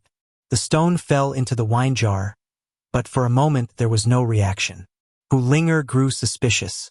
Young master, could you have been wrong? Qin Mu shook his head and turned to look at Xing and who was beside him. Senior brother Xing, and this jar is being suppressed by MEM, Xing'an said indifferently. If you want to release the power inside it, I can do as you wish. How many such jade mountains are there in your imperial college? Don't release it. But by the time Qin Mu began saying that, Xing'an had already released his magic power and was looking at him with a strange smile. Great divine physician, I also hold grudges. Qin Mu felt his hair stand up on ends and pulled on to Hu Linger to run away. We can't stay in the capital anymore. The emperor is definitely going to behead me. Let's go now. Tales of Hurting Gods. Chapter 518, Xing'an's Interrogation. There was a scribe-written account from the winter of the 17th year of the 60-year cycle. It described the event of the Jade Mountain of Imperial College sinking 50 yards as scarlet flames came out of its caves in a radius of 800 miles, which had been an abnormally beautiful sight. However, the scribe hadn't recorded the cause of the event. He only used sublime words with deep meaning to mention Heavenly Saint Academy's Grand Chancellor Qin neglecting his teachings and being punished by the emperor to forfeit his salary of the next 2 years. His rank had also been dropped from 4th ranking to lower 5th. According to the people in the palace, it had been an early morning that day when the emperor was alarmed by a loud explosion. He hurriedly flew to have a look and saw that the place of the explosion was Jade Dragon Lake. Countless red dragon carps in the lake were hit and floated on the water's surface. Jade Dragon Lake itself was several times larger than normal and several times deeper. The emperor had then flown into a rage. According to the reports, there was an injury on the emperor's hand while he was shouting to behead someone. At that time, the emperor carried a knife while wandering around the mountain, but he couldn't find that someone. He only stumbled upon a sleeping dragon Qin and chest. He stood guard beside them, but when he still didn't see the person by the afternoon, he finally gave up. Rumors said that someone had escaped 1,000 miles away in the early morning. So when afternoon came, the dragon Qin who had woken up had to ride the chest for 2 days and 2 nights to catch up. There were other rumors saying that the emperor had gone to the army camp and loitered around Sunshot Divine Cannon for half a day before finally sighing. His merit is greater than his trouble, so his crime is not worthy of death yet. I should just demote him and take away his salary.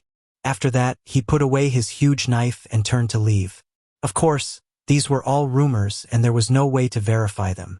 The scribes of the imperial court would never record such things that had no basis. Over 10 days later, Qin Mu set up between life and death in Great Ruins Border Dragon City, and a long river stretched through the sky. Border Dragon City became a place connected to Fengdu, and it was extraordinary bustling for a period of time. Border Dragon City was originally Qin family's property, and most of the shops in it belonged to Heavenly Saint Cult. Eternal Peace would ship goods there to sell to Great Ruins, and Great Ruins goods would be sent through there to be sold to Eternal Peace. That city was the first station before entering Great Ruins, so the divine arts practitioners would usually choose it to settle down. After Qin Mu's arrival, the number of divine arts practitioners in Border Dragon City had multiplied, and the prices were skyrocketing. Xianxia and Hu Linger were so happy that they were beaming with joy. After a few days, an official of Ministry of Revenue came to Great Ruins wanting to collect tax and was attacked verbally by Qin Mu. He then went back to complain to Emperor Yanfeng, who didn't know whether to laugh or cry. Great Ruins is not part of Eternal Peace's territory, so him not killing you when you went to collect tax is already giving me face. According to the rules of their Great Ruins, you should have been beheaded. Don't create trouble. Great Ruins isn't our land. Your Majesty, Grand Chancellor Qin is earning money too fiercely. The trade and commerce in Border Dragon City is a huge business. Minister of Revenue protested. On top of that, Your Majesty has to pave roads which will connect West Earth and Eternal Peace, but they will have to pass through Border Dragon City. The 2 roads planned by Grand Chancellor Qin both have to pass through there. Border Dragon City will definitely become the first strategic town of Great Ruins, and its wealth will be leading in the world. This minister thinks that Grand Chancellor definitely has selfish motives, borrowing the imperial court's money to pave roads for his hometown. With a sense of helplessness, Emperor Yanfeng looked deeply into his eyes. He then said meaningfully, West Earth was conquered by him, saving us all the funds and provisions that would have been required for the troops. He also spared the countless soldiers from dying in the war. However, the divine arts practitioners that go to Border Dragon City are all people of my Eternal Peace. If they spend money there and can't be taxed, that place will become a country in a country, and our Eternal Peace's wealth will definitely be lost. If this continues, how dreadful would it be? Our Eternal Peace will have no money to use, the minister stated. Emperor Yanfeng didn't know whether to laugh or cry. Taoist Yuanfeng, you are an algebra expert of Taoism, so how can you not understand? Minister of Revenue was puzzled. This small official is slow-witted. May your Majesty enlighten me. Emperor Yanfeng smiled at him. The divine arts practitioners that go to Border Dragon City use the great abundance coins of my Eternal Peace. If they want to spend the money, they still have to earn it in my Eternal Peace, so they will still have to return. Minister of Revenue frowned. But what if great abundance coins circulate in Great Ruins and don't return to Eternal Peace? Emperor Yanfeng smiled. If great abundance coins could replace gold, silver, and treasures that circulate in Great Ruins, that would be even more wonderful. Think, the imperial court is the one minting coins. With that, wouldn't the imperial court be in control of Great Ruins which couldn't mint its own coins? Wouldn't the imperial court then have a say in how much wealth Great Ruins have? When great abundance coins replace gold and silver, the imperial court will be able to use great abundance coins to buy mines and rivers. With great abundance coins everywhere, Unifying great ruins would be just around the corner. Minister of Revenue was tongue-tied. Emperor Yanfeng threw his memorial and stood up to look outside with a deep gaze. To not spend a soldier and just great abundance coins to gain a rich land like great ruins, what a bargain are we getting for this deal? You are still too straightforward, thinking that the money flowing into great ruins is a bad thing. You don't know how to use money to unify the lands, which is the highest quality of invasion. When ruling a country, one cannot be bothered with minor gains or losses, but have to see far, dozens or even hundreds of years into the future. When Grand Chancellor wants to earn money, it's just a few coins. When I want to earn money, it's about rivers and mountains, no blood on the men's swords, aiding the people, and unifying the economy. Minister of Revenue was completely won over. Your Majesty's words can be used to alert the later generations. In Border Dragon City, Qin Mu looked at the divine arts practitioners bustling in the streets and the merchants coming and going endlessly. Those people of Eternal Peace Empire made Border Dragon City much livelier than before. If Imperial Preceptor managed to bring the divine arts practitioners of West Earth to pave the road and open a path between West Earth and Eternal Peace, the people of Great Ruins wouldn't have to live so bitterly. Qin Mu calculated. Over a month had passed since Eternal Peace Imperial Preceptor had led the people of Heavenly Works Hall to the west. Thus, they should have already turned the desert into green plains. By using Green Dragon Bead of West Earth, they could achieve that with quite some ease.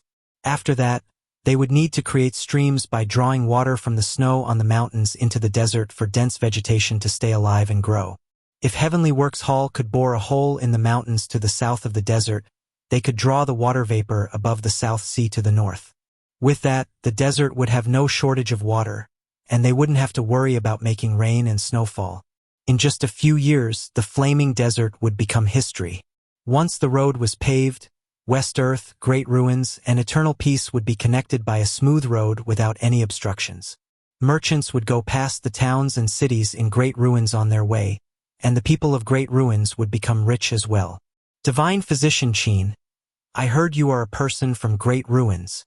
Xing, who stood behind him, broke into his thoughts. You are a person of Great Ruins, yet you bring the power of Eternal Peace Empire into it. You are a sinner. There is no country in Great Ruins, so how am I a sinner? Qin Mu was bewildered. The people of Great Ruins make the best use of local resources without any ruler. Even if Eternal Peace Empire came, the people from there would also become the people of Great Ruins. The guest will not become the owner here, for they must follow the rules of Great Ruins. Over here, they are the only way to live instead of any law of the Emperor. Xing shook his head. I haven't interacted much with Emperor Yanfeng, but I can see his great skills and strategy. He will unify Great Ruins in the future. When that time comes, you will regret it. Qin Mu smiled. If the Emperor dares to make a move on Great Ruins, he won't be able to sit on his throne for much longer. You should know how terrifying Great Ruins is. These stone statues, he said while pointing at the temples in Border Dragon City. They are waiting for a call to revive. Once they do, the world is going to flip. Eternal Peace will never become the owner of this land, since it is someone else. His gaze flickered as he smiled. I chased away the Minister of Revenue, and the Emperor still hasn't found trouble for me, so I can see his plans clearly. It's just that his ideas are empty thoughts. If the Emperor could surpass founding Emperor, they might have a chance of coming true. Otherwise, they're nothing but an illusion. I'm about to go sweep the tombs. Will Senior Brother Xing be coming along? Xing glanced at the chest that had grown legs, then looked away. I'll follow wherever you go. I'll leave only when I'll find the person I want. Qin Mu frowned. I'll go sweep the tomb after you settle your thing. Hall of Human Emperors was a secret that only the past human emperors knew about. With Xing by his side, he couldn't head to Hall of Human Emperors. Otherwise, its location would be exposed and bring unnecessary trouble. Besides, who knew if Xing wouldn't dig out the bodies of the past human emperors to collect them? After a dozen days, the Imperial Court, Heavenly Saint Cult, Tao Sect, Great Thunderclap Monastery, and the rest collected the information of the people born at the specified time. There were up to 30,000 people. The official that had sent the information said, "Knowledge from the prairie, snow plains, and West Earth hasn't been gathered completely yet." Xianxia looked at the 30,000 scrolls and couldn't help feeling a heavy weight settle on his shoulders. After a moment, he said, "The person I want to find is a man, so separate the men from the women." The official immediately gave instructions to those under him, and once everything was sorted out, he said, "There is a total of 17,000 men, of which only 8,000 are alive. Most of them had died in the battles and disasters." After a moment, Xianxia said, "Exclude those that aren't divine arts practitioners." The official gave his orders again and let the officials of Ministry of Revenue sort the information again. After a while, he reported, "There are 400 divine arts practitioners left." Xianxia was silent for a moment before saying, "Check if there were any abnormal sights when these 400 people were born.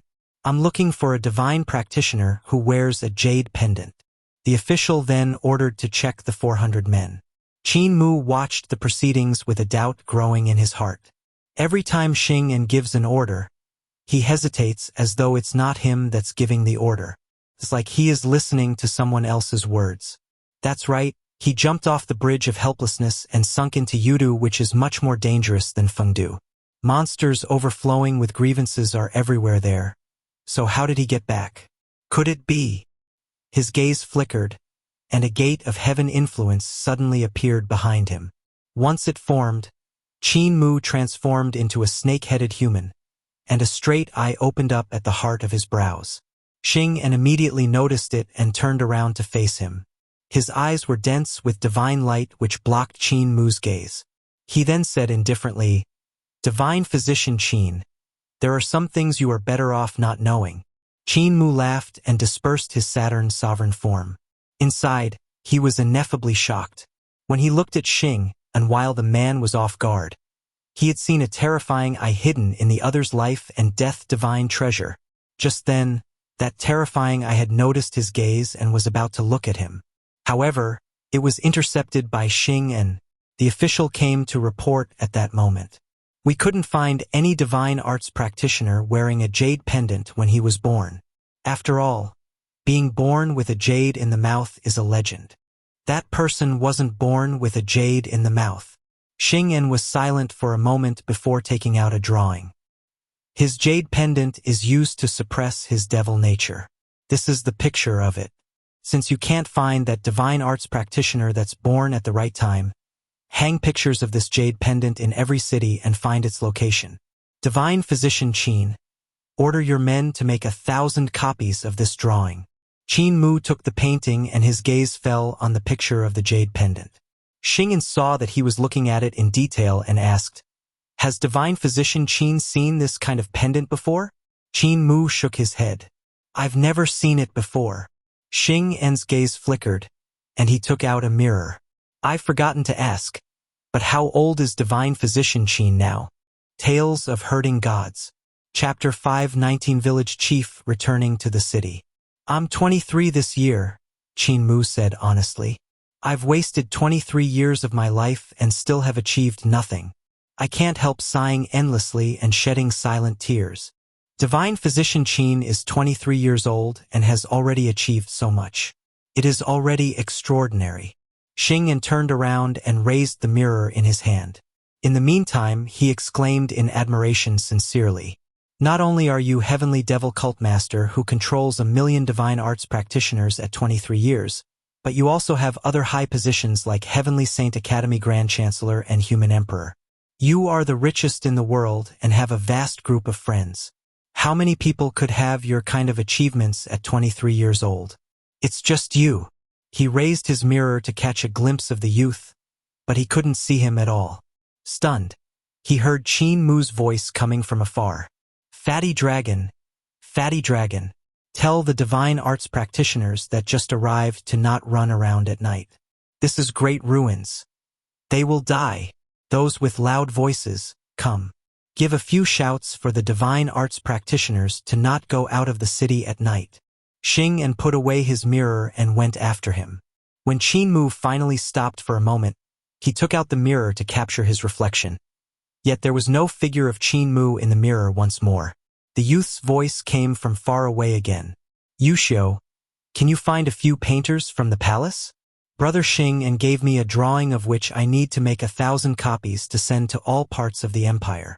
Xing's eyebrows rose as he thought to himself, if the person Luli wants to find is him, he wouldn't have examined that drawing of the jade pendant in such detail. Could I be too suspicious? However, why is he trying to avoid me? He caught up to Qin Mu once more as his gaze flickered. If he runs again, I'll suppress him in place with my magic power. At that moment, the well-rounded young woman of Ling family took a glance at the painting and said in astonishment, "This jade pendant, I seem to have seen it before." Xing's attention was caught, and he stopped bothering with Qin Mu right away.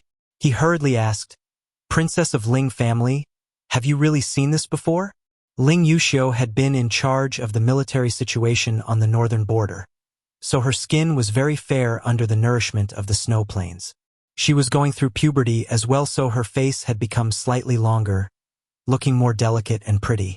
However, her body was still well-rounded.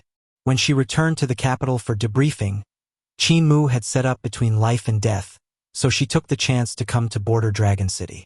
Other than to rendezvous with her lover, she also went there for training. I've seen it once before. Ling Yuxiu had undergone the training of the army, so she was much more mature than before. However, she still liked to dress as a man and looked very suave. I've seen it in one of the ruins in Great Ruins. Great Ruins? Xing's heart trembled violently, and he asked in a hurry, "Was the person a youth?" "Not really. I just saw this kind of writings in the ruin. There was also a swaddle and a wooden horse there, so it looked like a child had lived there before." Qin Mu looked at Xing and who went silent again. It was evident that he was communicating with the weird eye in his life and death divine treasure. He looked at the mirror in Xing's hand with curiosity. Xing had kept on trying to point it at him, which was why he had avoided it. "Senior brother Xing, you also like to carry mirrors? Could this mirror be some remarkable treasure?" Qin Mu's gaze flickered, and he made a grab for the mirror. "Can you lend it to me? I think I have a pimple on my face, so I want to take a look." Piak. Xing slapped his hand away and stuffed the mirror into his Taotai sack while saying indifferently, "Don't touch my stuff. You are poisonous. Princess Ling, where's the place you had gone to before? Can you bring me there?" He had communicated with the weird eye in his life and death divine treasure, so it was probably the weird eye that wanted him to go take a look. Ling Yuxiu hesitated for a moment before saying, "I would still like to make a trip to Fengdu, so I don't have the time to bring you there. However, I remember the way there, so I can draw it for you." Xing gave his thanks. Ling Yuxiu asked for brush and ink from Qin Mu and drew a geographical map. Xing then asked calmly, "Is there any danger there?" Ling Yuxiu smiled at him. "If there was danger, how could I have lived to return? Who else could be the strongest in the world other than Senior Xing? Xing smiled back at her. "If you could live to return, I naturally can too. Divine Physician Qin, come with me." Qin Mu hesitated. "Senior brother, why do you need to bring me along if you're just going to Great Ruins to find a person? I've already helped you look for him, and I'm still going to help you hang his drawing throughout eternal peace. As long as there's news, I will inform you. You can find the tracks of the jade pendant while I go to Hall of Human Emperors to sweep their tombs. If I keep delaying it, all of the past human emperors are going to curse me to join them sooner." Xing looked at the geographical map that Ling Yuxiu had drawn and said seriously, "Princess Ling, if I don't find the word on the jade pendant there, you should know the consequences. Your Ling family will be wiped out from this world." Ling Yuxiu shuddered as she forced a smile. "I didn't lie to you." Xing turned to leave. Qin Mu and Ling Yuxiu let out sighs of relief. Ling Yuxiu wiped off the sweat on her forehead and was about to speak, but Qin Mu raised his hand. She then hurriedly closed her mouth. They knew what the other was thinking, and their primordial spirits left their bodies to move far away. After getting tens of thousands of miles away from Border Dragon City, Ling Yuxiu's primordial spirit asked, "The one that herds cows? What is that place? Is it dangerous? The lives of my Ling family rest on this." The reason why she said that was because Qin Mu had taken the chance when Xing'an was off guard to use the brainwaves of Heavenly Feather Clan to communicate with her, telling her what to draw. Between Heavenly Feather Clansmen, words weren't needed. They all relied on brainwaves to communicate with each other. Without a sound, just by moving one's consciousness, they could tell the other party what they were thinking. They could move together as one, which made them very flexible. Even though there was a very huge flaw in communicating with consciousness, this kind of method was very useful for keeping secrets. Don't worry. All that you told Xing'an, he will find there. However, he won't learn anything useful there, Qin Mu's primordial spirit said. After he goes there, if he immediately turns back, he'll still be able to walk out. But if he is insistent on going further to find more clues, it will depend on his wisdom if he'll be able to walk out or not. Back then, when village chief and the rest barged in, they almost couldn't return. It was Grandpa Mute who had rescued them. After Xing'an returns, he won't kill you because of this, since you didn't lie at all. The place to which Xing'an was going was where they had once suspected to be Carefree Village. It was a huge ship that was forged by Heavenly Works God race, but they hadn't managed to reach Carefree Village. They had suffered an ambush from the enemy and got trapped in an incomparably gigantic cube along with the ship.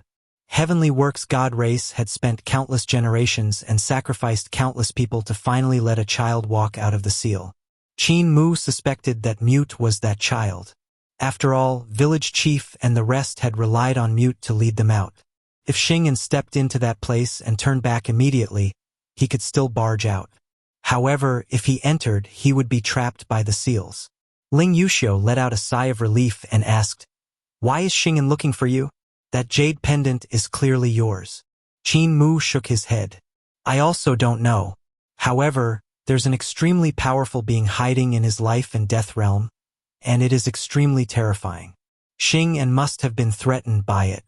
I only saw the eye of that being and not the body.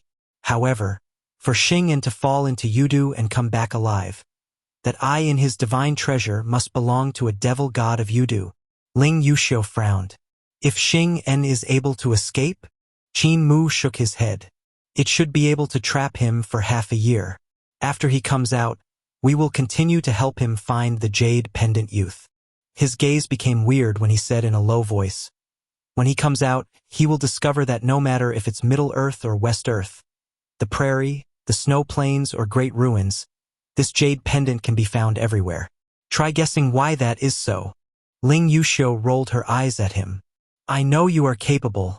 Stop bragging." Qin Mu laughed, and their primordial spirits returned to their corporeal bodies. The sky outside had already turned dark. Beside the river in between life and death, a pleasure boat was about to sail. Hu Linger and Si Yunxiang let the people who had paid money to board it, and they went through the river in the sky toward Fengdu. Ling Yuxiu had also boarded that boat. Outside the city, Qin Mu walked into the darkness, followed by the dragon Qilin sitting on the chest, which was filled with items like fruits and sacrificial offerings. The chest was displeased about these things, but it was helpless since Qin Mu had forcefully stuffed all of them into its stomach.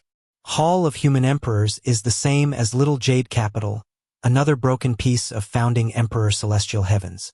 Qin Mu's gaze flickered as he walked through the darkness while holding a black lump in his hand.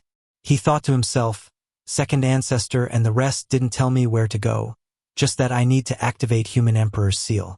But how is it going to find Hall of Human Emperor?" His vital chi flooded into Human Emperor's seal, and it trembled gently. It was different from when he'd activated Human Emperor's seal the previous time.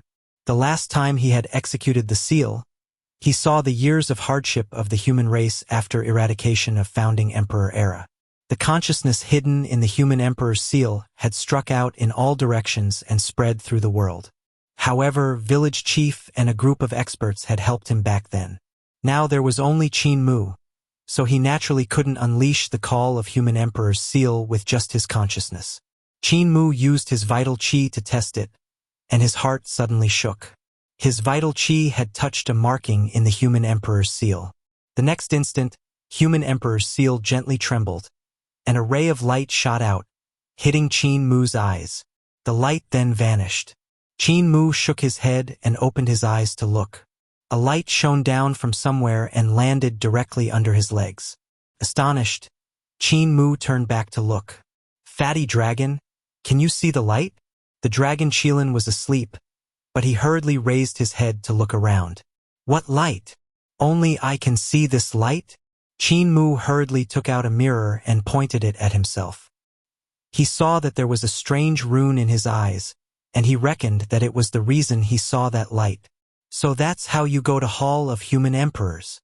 Qin Mu followed the light. Meanwhile, village chief returned to Fengdu, which was currently very lively. There was a long river and a bridge in the sky above the city. The bridge was crowded with gods and devils while a bunch of skeletons stood on the pleasure boat underneath. What is happening? Village chief was astonished. He suddenly saw human Emperor Qi Kong on the bridge, and his eyes lit up. He waved and shouted to him, "Old man Qi Kong, over here. I'm back. I have astonishing news. Something about the overlord body. You won't believe this. 40,000 years ago, there was actually an appearance of the overlord body. Come down quickly. I have a rubbing of the inscription here." Human Emperor Qi Kong jumped off the bridge and pointed at village chief. Don't move, don't move.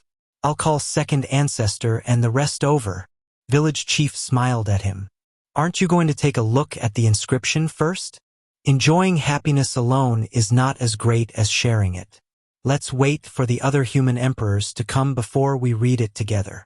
Human Emperor Qi Kong looked at him with sincerity in his eyes. Village chief was puzzled. This old fart's smile seems to be a little familiar. Why is he so polite to me today? Tales of Hurting Gods. Chapter 520, Paying Respects to Ancestors in Hall of Human Emperors. What are those human emperors doing again? Why is it so bustling? In Fengdu City, King Yama stood in front of Hall of King Qin and looked into the city.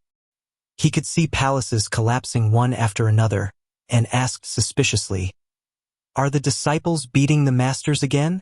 The beatings look quite ruthless. A huge bird flew over and landed on the ground to transform into bird-headed god Qixio. He pruned his feathers and shook his head. King Yama has guessed wrong.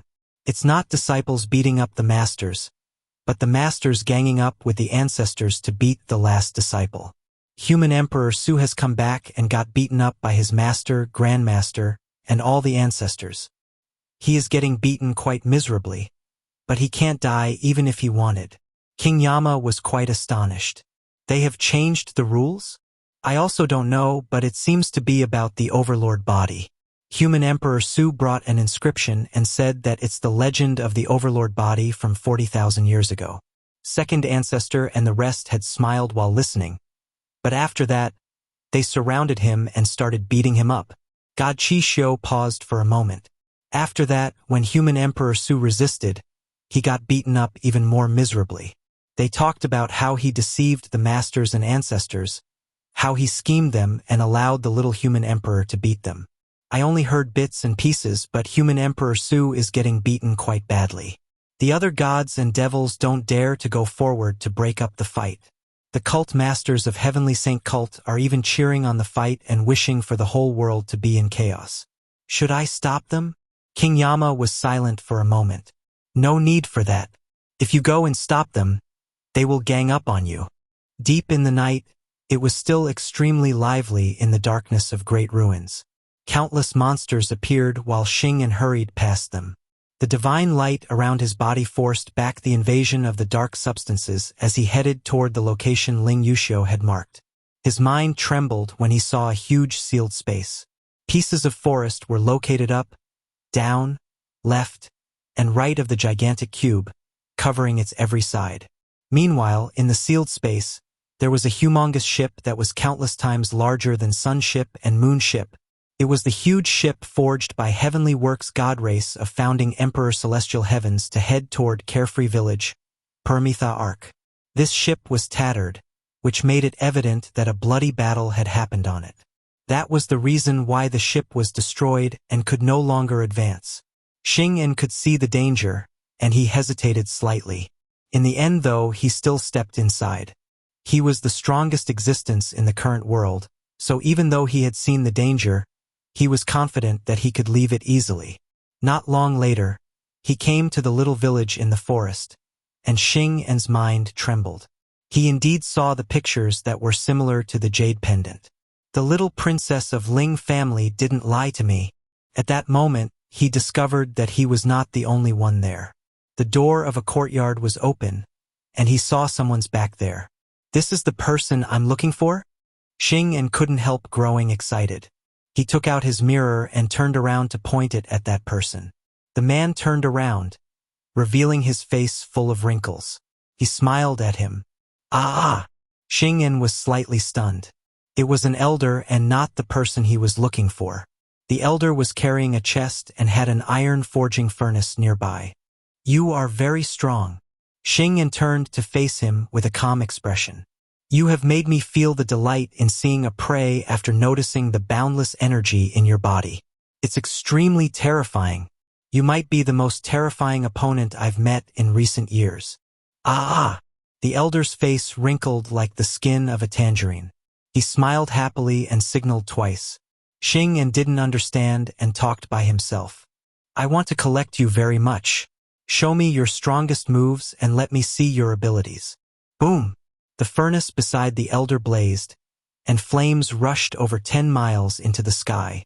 Xianxia instantly felt the space burning, but the most terrifying thing wasn't that furnace. The threat came from the body of the elder.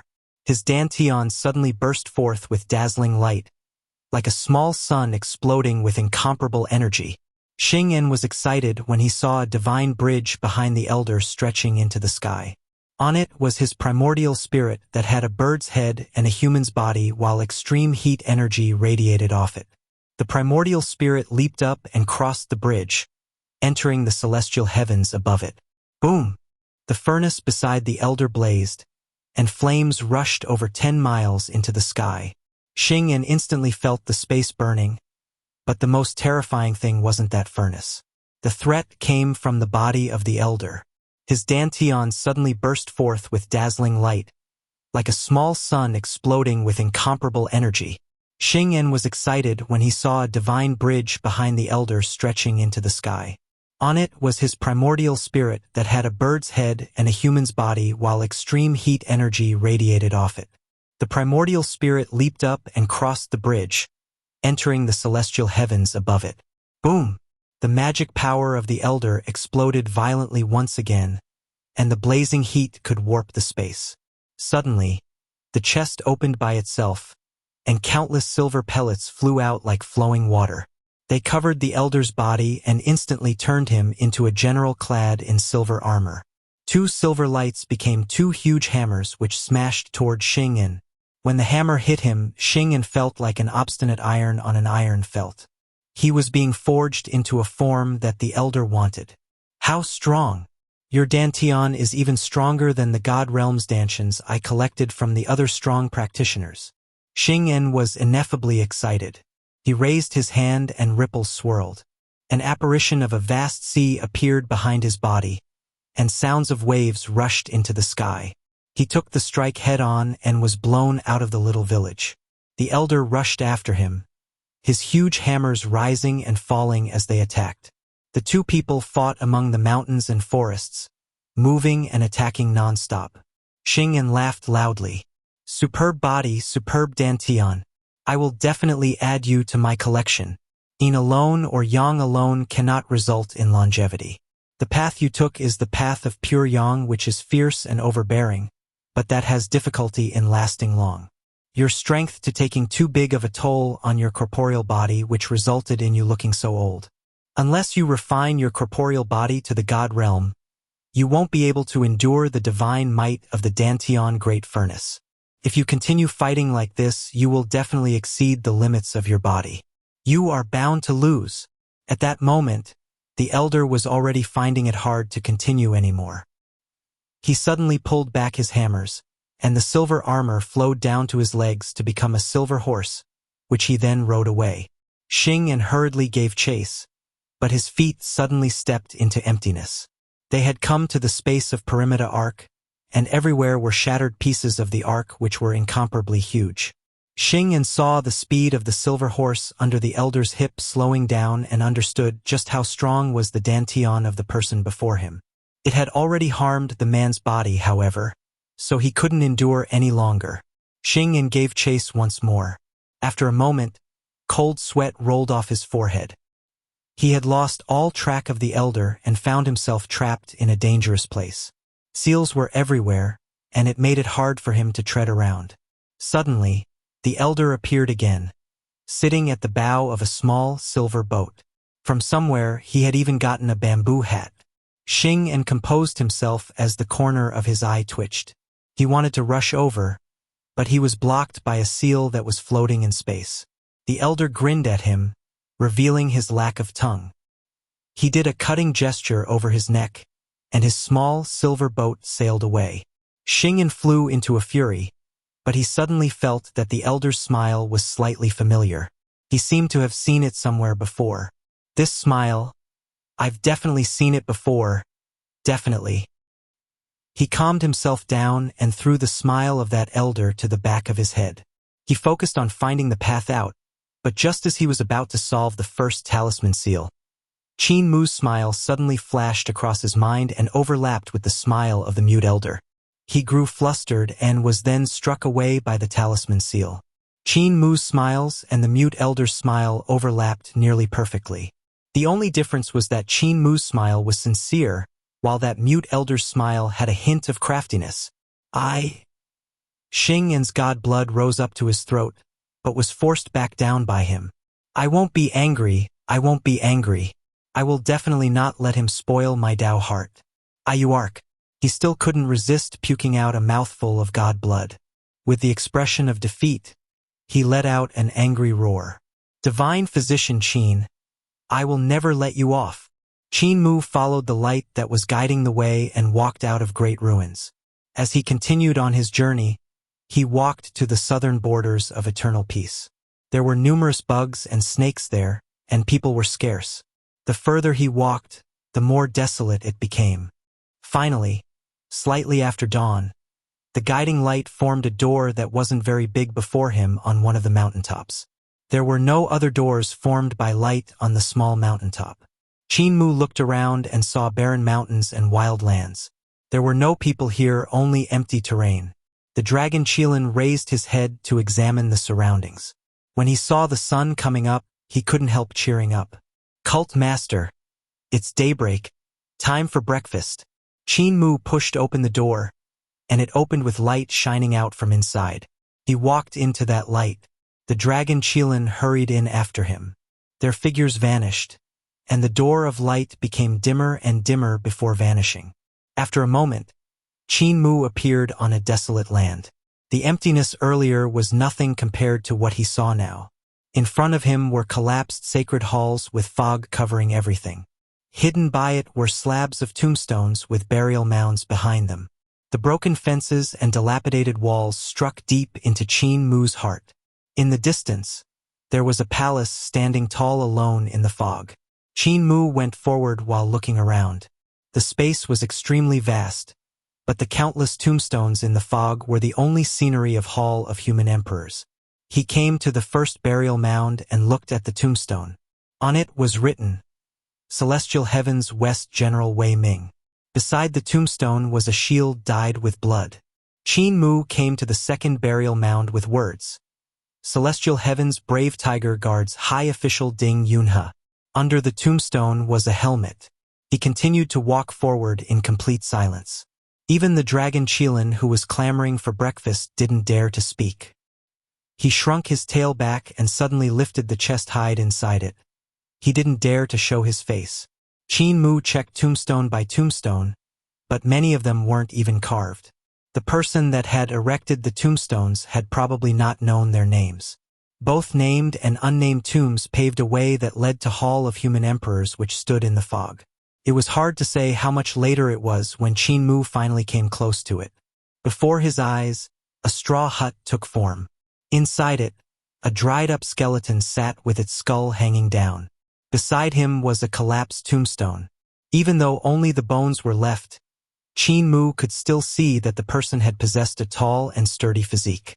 The knuckles on his hands were thick and big, so he should have been skilled in madra skills, palm skills, and fist skills. Qin Mu dusted off the dirt on the stone tablet and couldn't help being stunned. The words on it were Human Emperor Qikong. Seeing how I've achieved nothing in my life, I'm too ashamed to erect a tombstone for myself, and I'm too ashamed to meet my ancestors. I shall die in this straw hut and not bury my bones. Qin Mu opened the chest and took out some candles, paper money, and offerings.